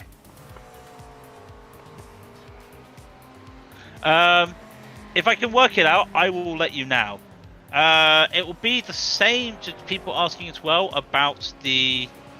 It's actually going to be an evening race now. It's the same times, same sim day, but different time. To redo the point standings before the race we just had. Tim Matsgay was leading with 450, followed by Liam Ninch with 409. Linus Tech now with 401, Mount Stump 308, Archie Forsyth 270, Adam Christo 267, Adam Miles 235, Jonathan Hoggard 229, Tristan Iglesias 217. That's the top 10 in the Pro. In the AM, Ben Smith with 331 is the leader. Neil Butler with 289, followed by Christian Furtz in P3 with 200. And 289 for Neil, 259 for Christian. Martin Pearson, 237th. 5th and 6th, Andrew Miller and Stefan Kurtzman, who both have 224. Joshua Meyer in P7 with 207. Harry Wills, 204. And Isaac Barkley, 194. That is the top 10 before the last race. I heard one of your videos reach 1,000 views. Yes, it did, Nathan. Didn't I tell you that? Well, yeah, we reached another milestone the other day. 250 subs, and the first video to ever reach 4 figures, so I was very happy about that. It is the ERO 8 hours of the Nürburgring GP. Thanks guys for all the support, I appreciate it most sincerely, but get the subscribe button done. No, shout out to Rob for doing all this fantastic work, by the way. The fantastic overlays, the replays, the broadcasting, the cameras, doing this. I wouldn't be here shouting down a microphone if it wasn't for Rob, so, you know, give some love to Rob. As he's gone silent. I'll take kisses. Yeah, I'm just about to go on the phone, so you'll have to excuse me for a minute. I'm just having to call my mum. Fine. I'm having to call my mum. Don't you worry. Do not worry about that. So we know it's going to be almost a full grid reset here. It's going to be a few more minutes before they go live. I think they're going to be going live at the top of the hour, so it's 9:52 British time. That'll be about 10:52 in Europe, most of Europe. So, like I said, it's a colder track. So, where they were doing 39, 40 Celsius last race, we're now looking at 24 Celsius. So, it's still hot. But it's cooled down. Also, the sim time is Wednesday the 5th of the 8th, so it's last Wednesday is the sim time, which still would have been really warm. It's quite cloudy at the moment, but still would have been warm. We all remember the Formula 1 in the weekend. We were talking about identical like temperatures and stuff. The Formula 1 in the weekend, I think at one stage was 57 Celsius, the track temperature. Which I've never seen. I mean, I think I joked with some friends watching the F1. I said that is iRacing temperatures, because we know sometimes how the track temps on iRacing can be a little bit extreme. So that is what I was seeing there. But it is very cool now. So I must be honest. I expect to see all the top guys really do 2-minute times. Of course, all the top guys are going to be at the back of the field now. So if you want a prediction from me, I'm going to curse somebody, so I'm not going to give a prediction. But those that had a little bit of an issue at the end of the last race, I'm just saying, now with the reverse grid, might help them. I'm not naming any names because as I'm whacking this piece of wood in front of me, which is my table, get your head out the gutter, I reckon those drivers will have an advantage just being a little bit further up the road, but it is going to be pretty chaotic at the start of this race. I'm not entirely sure what we're going to see elsewhere. This is usually like the race where the pro driver who had the worst luck in the first race makes it better and does really well in the second race, and you'll see a lot of the pro drivers will make up 15, 20 places to basically get to the front of the field. So I would say that's what we're expecting. Fingers crossed this time there is a rolling start. I cannot see it at the moment, but I'm pretty sure they got that fixed now, so we don't have to worry about that. There's still 5 minutes to go before we start, so they're just doing some practice times at the moment, and you can see the gaps at the top of the screens. You can't see the times. So Liam Mitten's just in practice today, 1:59.959, and Linus with a 2 minutes 3:57. Tristan Glacier with a 2 minute 5:86. Adam Christo a 2 minute 8:84, and Joshua Mayer a 2 minute 9:22 in that Ford. And I think it's time to address the elephant in the room. We all called it a meme pick, a meme car. No, he's driving the socks off that thing. That's no longer a meme. That's a fantastic work of art. Now, I just want to point out, Andy Hitchings has brought it to my attention. Andy Hitchings and Andy Miller will be hosting the 24 Hours for Meningitis at Silverstone on iRacing. or hosted the 24 hours of meningitis for Silverstone. In the day it was mega hot, and in the night it was mega cold. They raised £2,000 for the meningitis charity, which hats off to you, my friends. That's a fantastic achievement for just in general, just for a race like that, especially doing 24 hours at Silverstone. Which, if anyone's ever done any night racing at Silverstone, there's no lights. There are no track lights apart from in the start finish straight, which I think is only just the building. Last season, the ILMS, which we broadcast every Friday night, when it came to the endurance week, the endurance was at Silverstone, and it was a evening time for the race, and it went to night time, and it was pitch black, and actually made it pretty interesting. Stefana Jensen, welcome again. Shout out to for Stefan.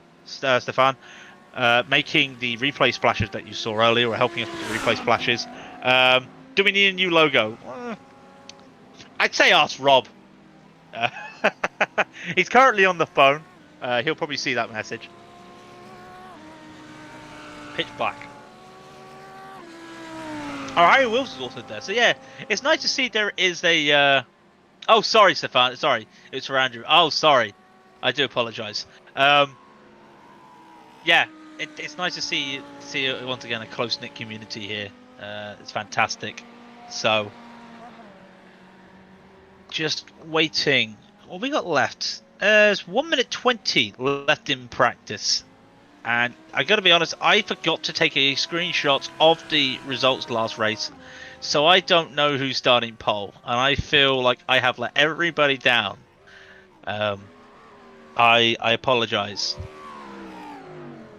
I've got nothing else to say. I'm sorry. It's cooling down, but it's still warm. I would not want to be these guys at the moment. It's two 30-minute races. I did two 40-minute races yesterday. I perspire a lot, like most people.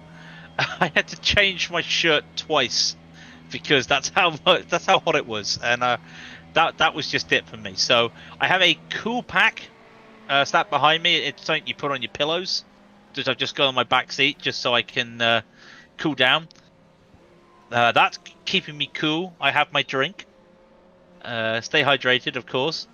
But apart from that, it's I'm just hoping that we get a storm, because I don't know about you, I cannot stand humid conditions.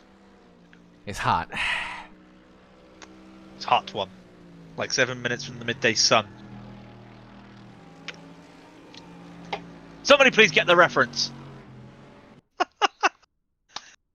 Silence. Damn it. You guys know no decent music. How dare you insult Santana?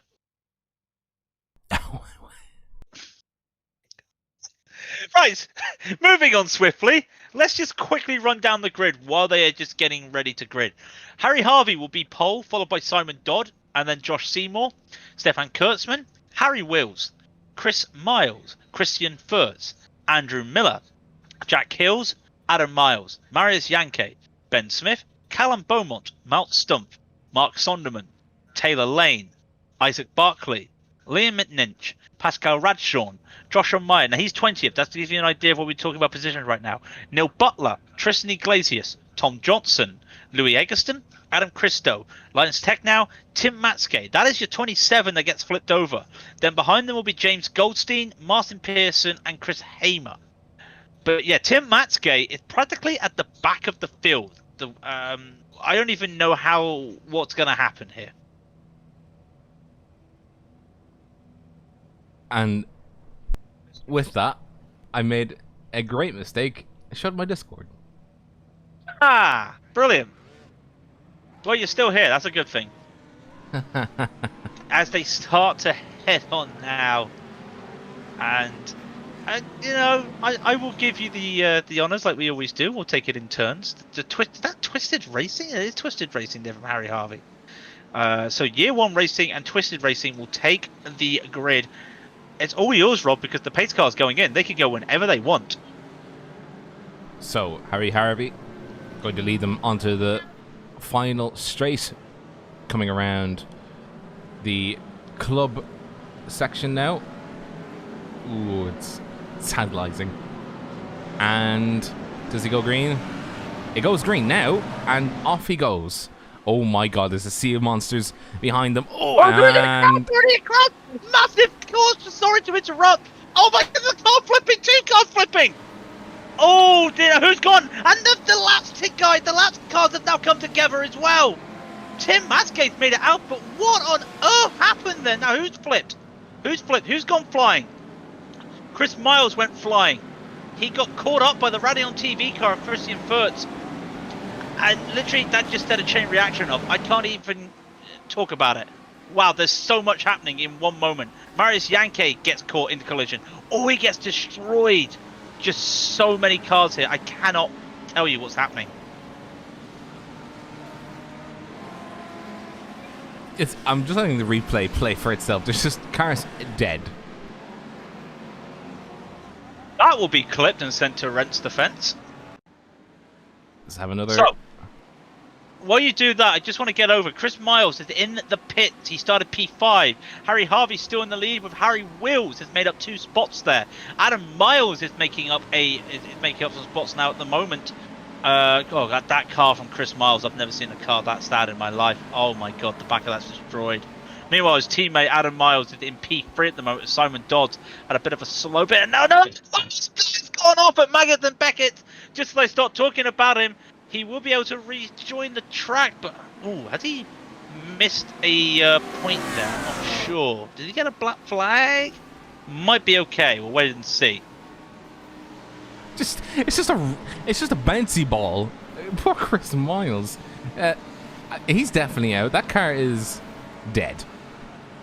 So in the pits at the moment, Chris Miles, Marius Yankee, Isaac Barkley, Tristan Iglesias, and Chris Hamer are all in the pits. Now, what about the guys we were talking about for the first race? Tim Matsgate just coming around the corner. He's got Adam Christo in front of him, and next to him is Louis Eggerson. They're going side by side into club right now. That's going to be a little bit dicey as they come over the line. Now, both of these guys have made up 16 places. 16 places in one lap.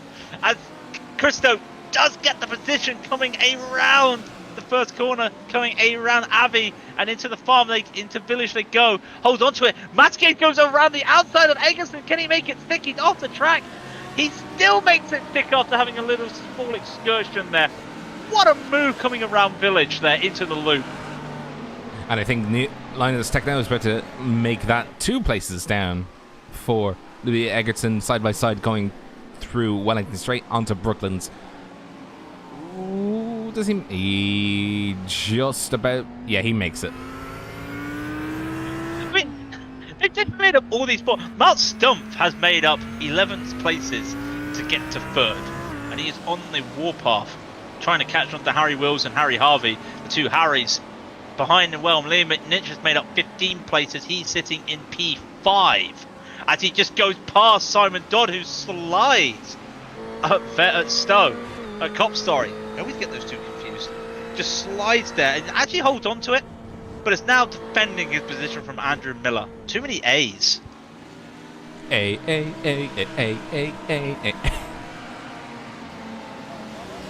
Wow. Okay. So let's just see what's happening at the moment. What's happening at the moment is a freeway gaggle. Stefan Kurtzman, Adam Christo, and Tim Matzke. Christo's in a manatee sandwich, and he's trying to go side by side with Kurtzman. That means Matzke can't go there as well. He will get past Kurtzman. He will make a move now, coming onto Christo. Can he make the move going into the Velchicane? No, Christo with that fantastic ability. Oh, they go side by side in the Velchicane. Sorry, Matzke continued on with it and held on. Wow, what a move! They will still go side by side a little bit, nose to nose. Matsgate still holds on, but he's compromised. Compromised coming out of club. They go side by side, going down into Abbey. Still side by side. Matsgate made contact there. Contact, and Christo has spun. Replay of that side by side going through the start-finish straight. And unfortunately, this happened.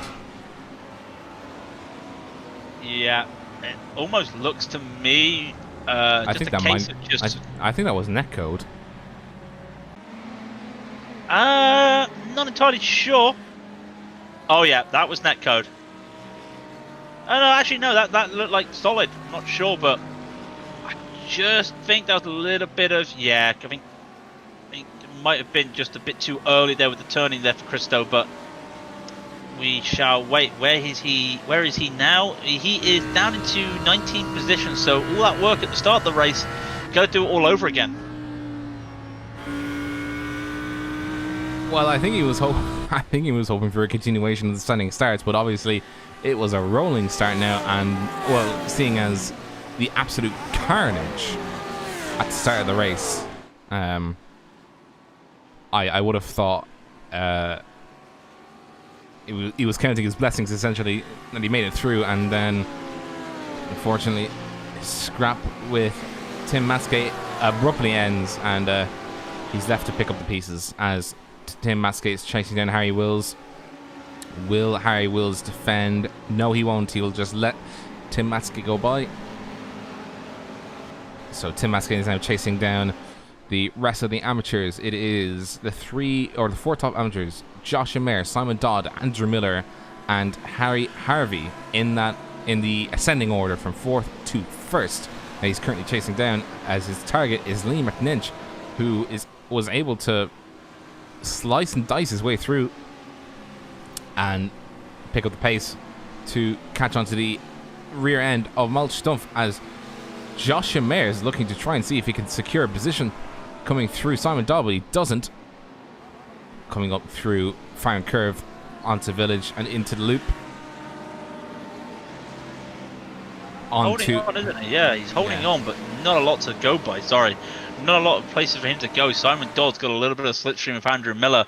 This is actually for Harry Harvey is the lead amateur car at the moment. Andrew Miller's in second for the amateurs. Simon Dodd's third, and Mayer's in fourth. They've got to hold on because, well, they've got to be careful because Matsuke will be coming through. He'll be making his charge shortly, but Mayer really on the back of Dodd right now. He just wants to try and make a move, but he cannot make a move coming down to the old start finish straight.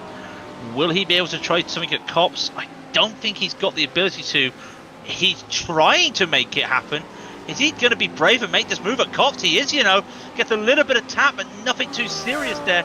Made that move on Simon Dodd going in the inside of Cops. Holds on to it now, coming through Maggots. Does he hold on? Yep. There's always got to keep an eye on the Ford with the suspension. You just never know what you expect. It's a very sad Ford, though. Look at the front of that car. Oh. I wish I didn't. That is not a happy Ford. I have also got no idea how he's keeping speed, because surely at least he's got some aero damage, because, I mean, the splitter is not happy either. The splitter is nowhere near where it's meant to be. The front of the car is nowhere near where it's meant to be. Where's the damage? Is it just cosmetic? It must be, but I mean, the amount of times I was saying while you're on the phone, can we stop making? Do we have to make the Ford a meme anymore? And yet here I am thinking about all the meme jokes I can say about this Ford, like it doesn't need a front to be fast, or it doesn't need the splitter to be straight to be fast or something. But I just don't get it. How? It puzzles me. Martin Pearson and Callum Beaumont, both in the pits. I think they have damage. Let's have a look.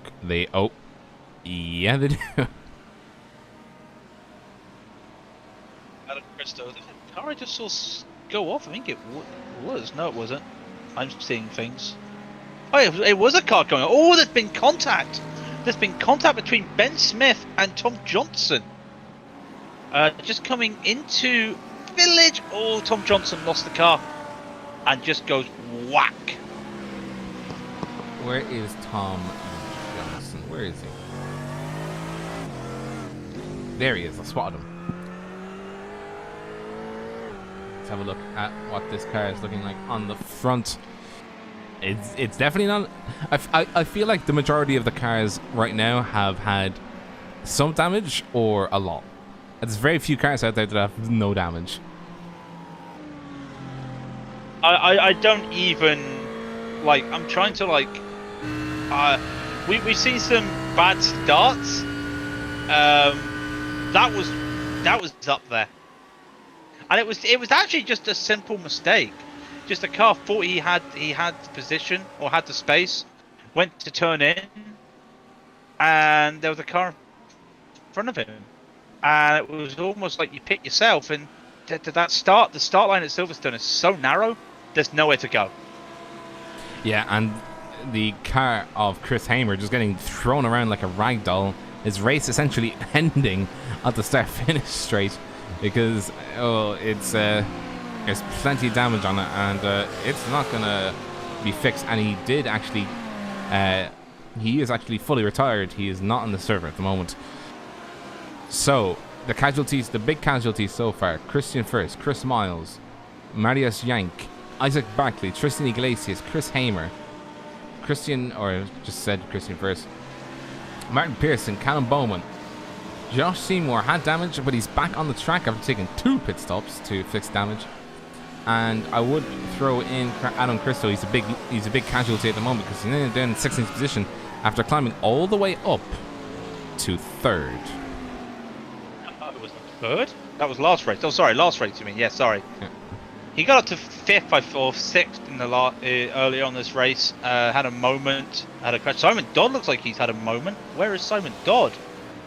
Oh, he looks very unhappy. That car looks very unhappy. Did he have a moment? Yep. Lost it going into Woodcock. Car just Brooklyn. Sorry. Just lost it. Keeps the car safe though. He comes onto the old start finish straight. He's now down quite a way down now. He's out of the podium for the amateurs at the moment.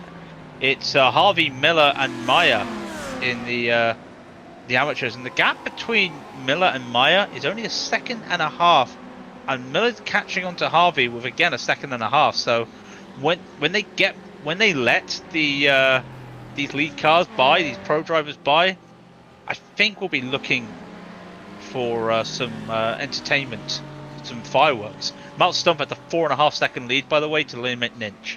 And Tim Matsgate is catching. That was definitely not 4 seconds, by the way. I think Liam McNinch has had an incident. Yeah, you're right. No idea what happened there. It was a second before. But Matsgate and Tech now, they will be on their charge.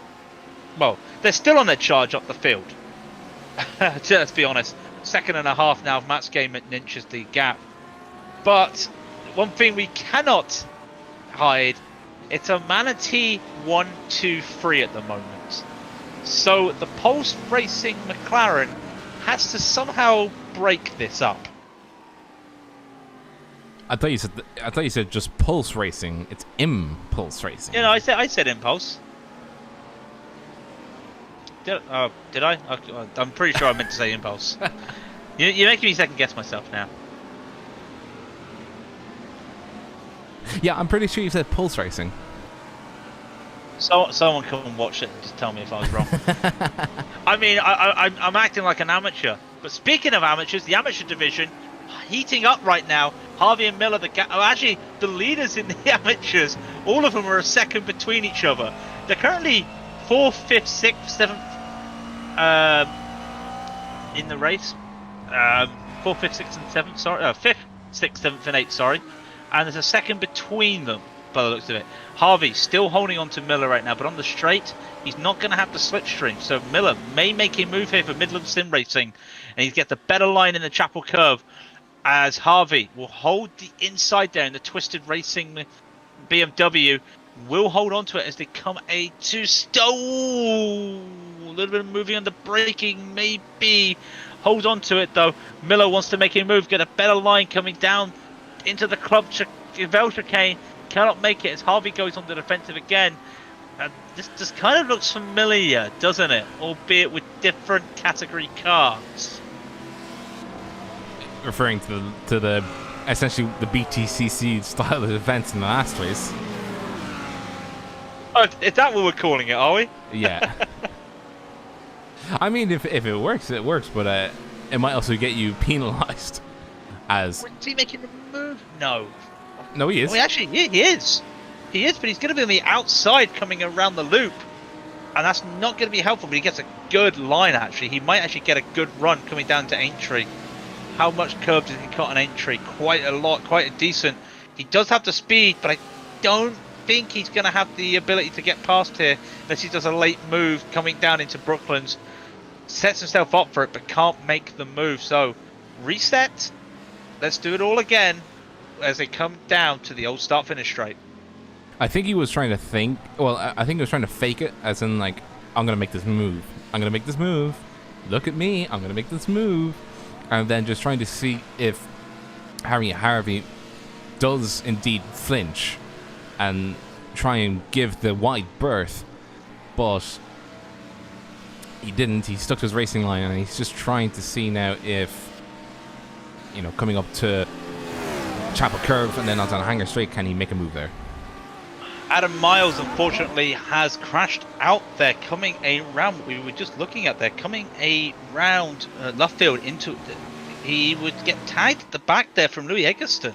Louis Eggleston, they were going side by side, then they straightened up, and I don't think Miles knew Eggleston was right there, and he just caught the back there, and it almost looks like a NASCAR bump drafting incident there.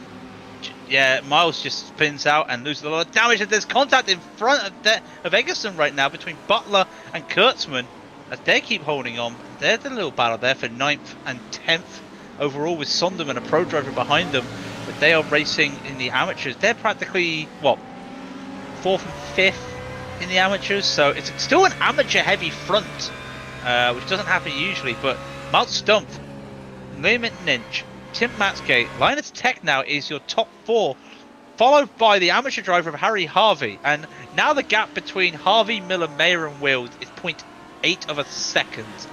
Oh, Joshua Mayer, I think he just ate a lot of the sausage curb. I don't think his car would be very happy with that. Coming through the loop. Well, he seems to be fine now. I can't see any extra damage that he has, given the fact that he just ate a massive sausage. And the four amateurs that are in the bundle together are still fighting it, because Andrew Miller and Harry Harvey are essentially squaring up to each other in nearly every lap now at this stage. Andrew Miller was squaring up to Harry Harvey coming through Stowe into Vale Chicane and then onto the main the actual start-finish straight through Club, and they were going side by side, but it was the little Z4 that won out on that occasion. Let's see if it happens again. He will have the slipstream advantage that Harry Harvey does not have. Harry Harvey just has to make sure that he pulls off a perfect rest of the lap to be able to successfully defend himself as they go through the S's now, through Maggots on Beckett's now, just coming past Chapel onto the Hanger Straight. I think he's got a bigger gap than he had the last time, so yeah, I think he's safe just at the moment as they come down into Stowe. Yeah, he's not contesting his position at this time, or at this lap. Andrew Miller is just too far back, but Harry Will's looking to see if he can get some scraps. He's got an undamaged car, so he's got prime car. The prime car, you know when they say Amazon Prime? Nah, it's actually Car Prime, because that's what Harry Wills has. He's got no damage to his front end. Joshua Mayer does. Oh, and we have a 99 in the back. Stefan Kurzman has gone off. Stefan Kurzman has gone off. What has happened to him? Oh, that's a lot of damage. That's a lot of damage. He's actually been caught in with Neil Butler. But oh, he got spun by Neil Butler. Oh, he's been spun by Neil Butler. And Kurzman then just gets caught by Eggleston. This is another clip to send to Rent's defense. The car is on the inside. What? Hello? That's not the way the physics work. Science, bitches. Right, Matsgate trying to make a move on Ninch right now, coming down the old start-finish straight, so there won't be anything at the moment, but he will be looking. He will be looking. This will be for P2 in the race. Comes out of Cops. They've got a lap car of Ben Smith in front of them. Will he yield? He hasn't yielded yet, though, and he's going to be holding them up as they come into Maggots and Beckett. Oh, close there for McNinch, and Matsgate saw it early. and decide to check out of that right away. And actually, this is holding up McNinch. McNinch is now on a bad line here, trying to come out the chapel. And there will be... Well, Matsuke has only got one way to go. Ben Smith is side by side. He's only got one place to go. And that is right on the back of McNinch. No, McNinch. That's Matsuke out. What's on earth? What on earth just happened?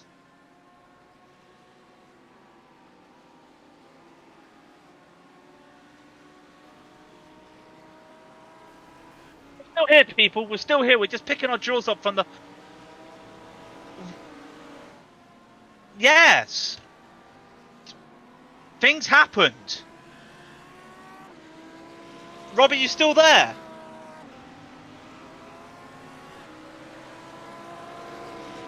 Hey, Rob is absolutely self-combusted there from that. Let's keep going on to the rest of this. I want to keep an eye on the amateurs. The amateurs are kind of split up a bit. The Harry Wills did get past Joshua Meyer, and that's actually put both of them a little bit further back. But Wills still trying to get past Miller, still trying. Now he is going to get the attack. But Harvey does have Matsuke in front of him. Oh man, this is going to be interesting. I just witnessed a man getting murdered. Did you know what? That is the first time I've heard you literally sound Irish there when you said murdered. I have never seen what I just seen. I want to replay that. Where is Tim Matsuke? Where are you at, Tim? Because I'm assuming he's not a happy camper with the amount of damage that's on his car. This is a replay of when they were going through the S's and they had the lap car in front of them. Who was the lap car? Ben Smith. Ben Smith. What on earth happened to his car? Let's go on a chopper view. Let's go big boy chopper. We're in a chopper view now. I said that isn't obvious enough. What? How? What happened? Oh.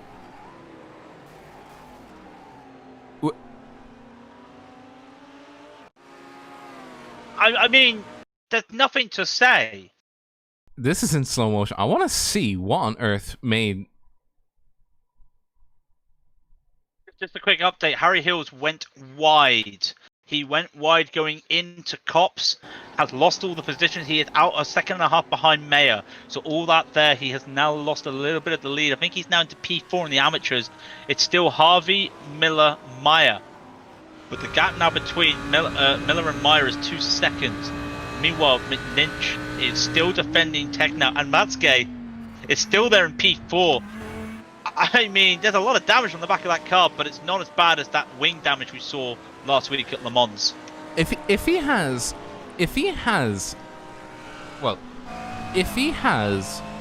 not lost top speed here, where he got murdered by another car, I'm gonna have some serious questions for iRacing as to why a bent rear right wing cost him essentially 6-7 kilometers on the Le Mans straight. I'm just gonna have some questions.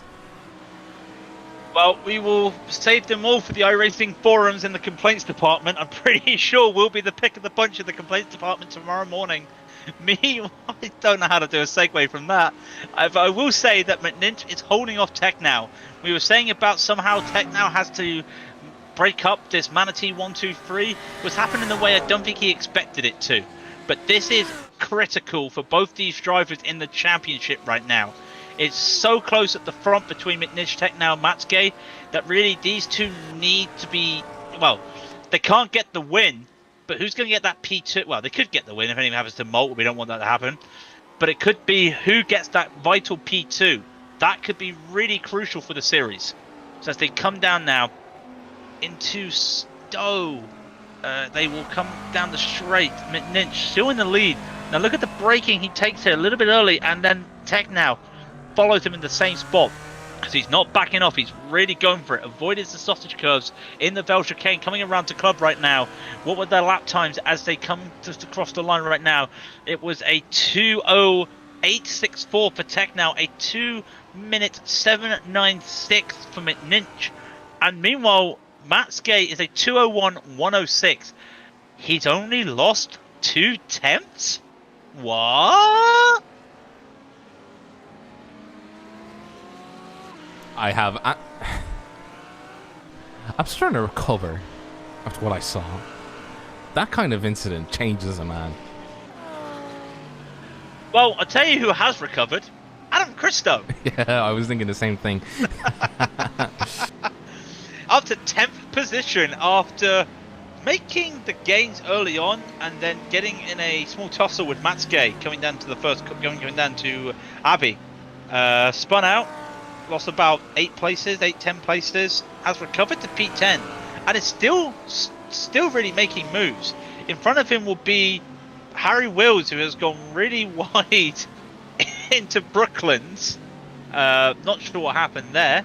Neil Butler in front of him as well, so has to get past the amateurs if he wants to get on to the rest of the pro field, but currently sitting he's P5 in the pros. He's P5 in the pros after being P3 in the last race. What a great drive for these guys who are at the top of the field, almost doing a full reverse grid, just making up these places. It doesn't even look like it's ooh, hang on, I'm just gonna watch McNinch and Tech now. They're going side by side into Stowe, but nothing there. McNinch is really on the defense. This is literally watch as much as we can. Tech now going down to the inside, going into the Bell chicane. It's going to be side by side into the Bell chicane. Tech now takes the inside, does take it. There's no speed there for McNinch to fight back. Tries to on the exit of the Bell chicane. Does not make it. Tech now up into P2 once again after that move on McNinch.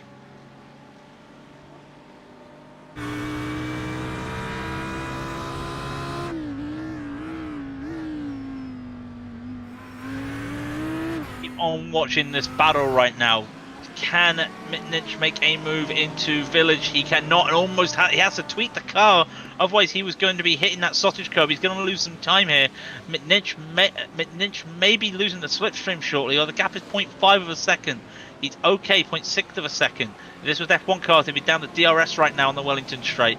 Not going to get that. As meanwhile, Harvey and Miller are going side by side at the back of the field. Miller almost had that lead from the amateurs, and he just lost it again. Meyer's back on their tails right now after disbattling. They've had 2 slow laps, these two, Miller and Harvey respectively. Miller trying to make a move into Brooklands. Oh, great defense there from Harvey, just moving into the line there, holding on as much as he can. Now they will come through to Luffield and hold on to it. So once again, these three, this is first, second and third in the amateurs. The gap between them is only about half a second. Miller's in the sandwich between, he's in a sandwich between a BMW and a Ford.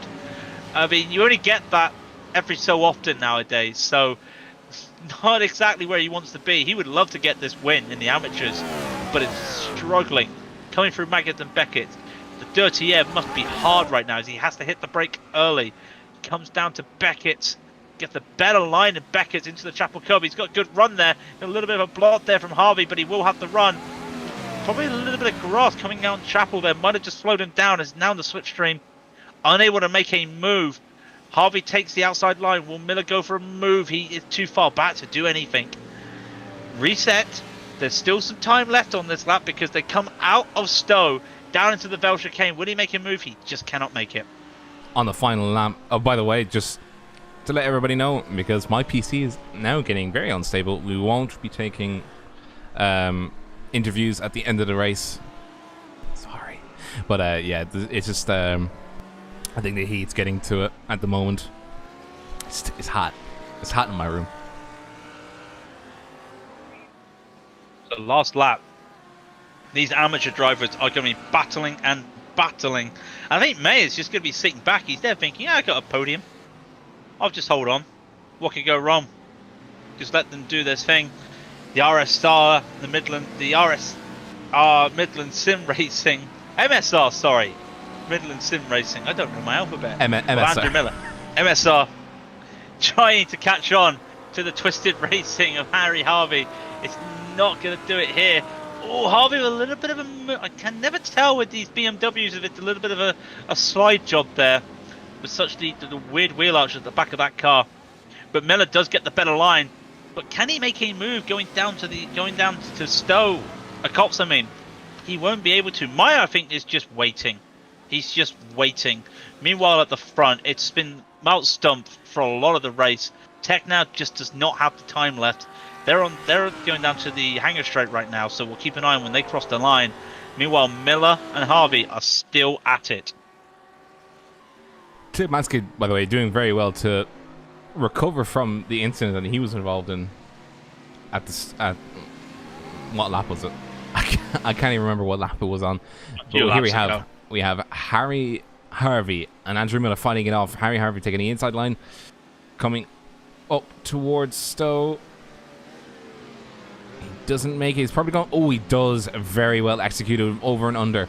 Andrew Miller just pips the post at the second last corner, but oh, Harry Harvey's looking to see if he can give it an extra little bit. He doesn't make it. By the way, they're going to be side by side almost at club. No, they're not. It's not going to be an F3 finish. Andrew Miller will take the win for the amateurs. Harry Harvey will take second. Joshua Meyer will take third. Meanwhile, in the pros, we've got to talk about Mal Stump wins the race with Linus Tech now in second and Liam McNinch taking third. But what a battle all around the field. And hats off to Adam Christo, by the way. Does stay P10 overall, but after that recovery drive, 15 places he made up. Well, he practically almost had to make up 20 places because of the spin. So, in place of interviews, what I'll do is we'll roll the results once the last car crossed the line. I think that is Josh Seymour. Actually, we'll start rolling them now because everybody's just coming across the line. We'll play off what happened at the start of that race, and then we'll say our goodbyes, I think, because PC's getting quite... on my right monitor, it's not looking good. Please, no, not going to be please donate. No, it's not that, it's just at the heat. The heat. So I think everyone has finished now. Yeah, I don't see anybody else out there unless they're doing donuts, so... Let's go over the results quickly to save Rob. Mount Stump does take the win there, making up 13 places. Linus Tech now goes to P2, made up 24 places. Liam McNinch, 15 places, he gets P3. Tim Matsgay, 23 places. After that little accident, finishes P4. Good recovery after the accident. Andrew Miller with the last gas overtake wins the amateurs there in P5 from Harry Harvey, who finishes 6th, and Joshua Mayer 7th. Then we've got Harry Wills in 8th, Neil Butler in 9th, Adam Christo with recovery drive times 2 in 10th, Mark Sonderman 11th, Tom Johnson 12th, Taylor Lane 13th, Louis Eggerson 14th, and Adam Miles 15th. Stefan Kurzman in the 16th position, Simon Dodd in 17th, Jack Hills in 18th, Josh Seymour in 19th, Ben Smith in 20th, Pascal Radshon in 21st. And then we have joint 23rd for Callum Beaumont and Martin Pearson. It's happened again, by the way. The scoreboard is having a bit of a fit. It's joint 25th for James Goldstan and Christian Furs. And then we have essentially the casualties: Chris Miles, Isaac Barkley, Marius Jank, Chris Hamer, who, by the way, is he's not having a good time. I feel bad for him because he didn't deserve that. He just got ragdolled. It was just literally everybody just piled on. I think we had 5 casualties after that first lap incident, and then the rest of the cars were a bit damaged. That was really scary. I don't even know what to say. I mean, yeah, let's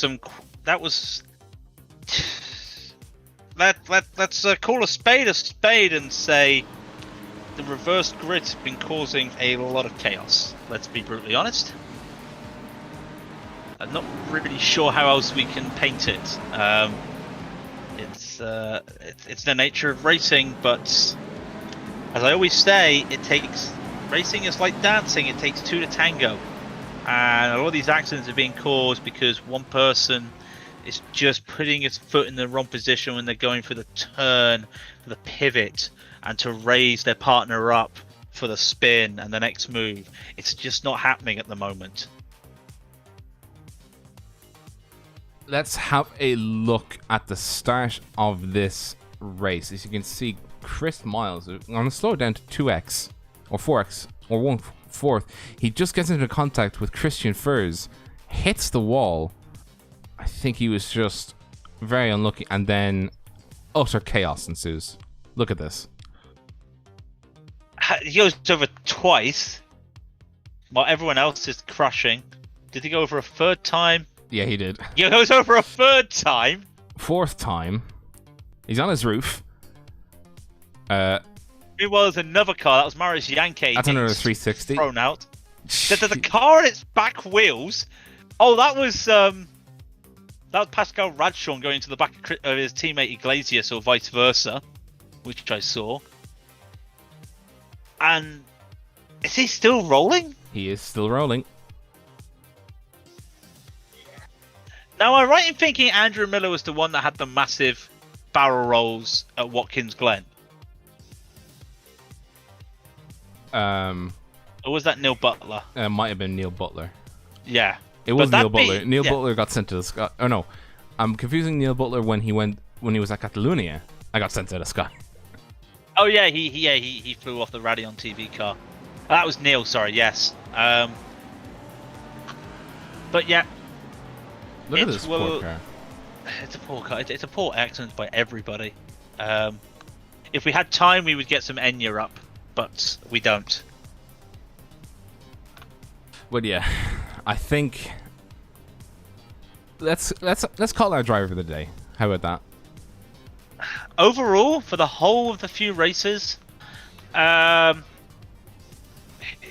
gonna be an unpopular pick here, but Adam Christo. When you make up 7 places before you hit the brake on the first race, and then you make a recovery drive after fighting all the way up to the field in the second race to finish 10. So he gets a P3 in the first race and a P5 in the second race.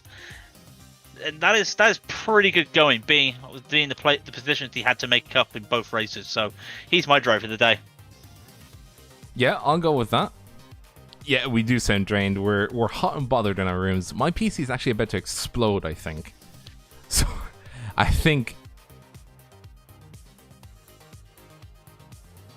Yeah, he keeps stunning in and out, but he's still here. I will let you know everything while he just gets ready to cool down. Yeah, okay, he's losing it. He's losing it. But okay, if you guys do like what we do, don't forget the like button, hit the subscribe button. If you're on Twitch, hit the follow button. We'll be back on Friday with ILMS, but until then, if you'd like to see more of the Racing Sim Rigs World Series, the link to the Racing Sim Rigs website is underneath the video. The link to the live timings, every race is under there. Our Discord channel is under there. Shout out to trackcams22.com providing these awesome camera angles, even though we saw the inside of a car in front of Adam Christo. Apart from that, we will be back Friday with ILMS action, but we're back here next week. I can't remember where we are next week, but I will tell you when I work it out. Oh, we're at Monza. That took you long enough. Thanks very much, guys, for joining in. I appreciate all the support that you guys give us. If you like what we do, give us a subscribe, give us a like. If you want to see more of this, hit that subscribe button. Join our Discord. Give us a shout in social media. Share the word around. Share the love. And until next week, do take care and do enjoy yourselves.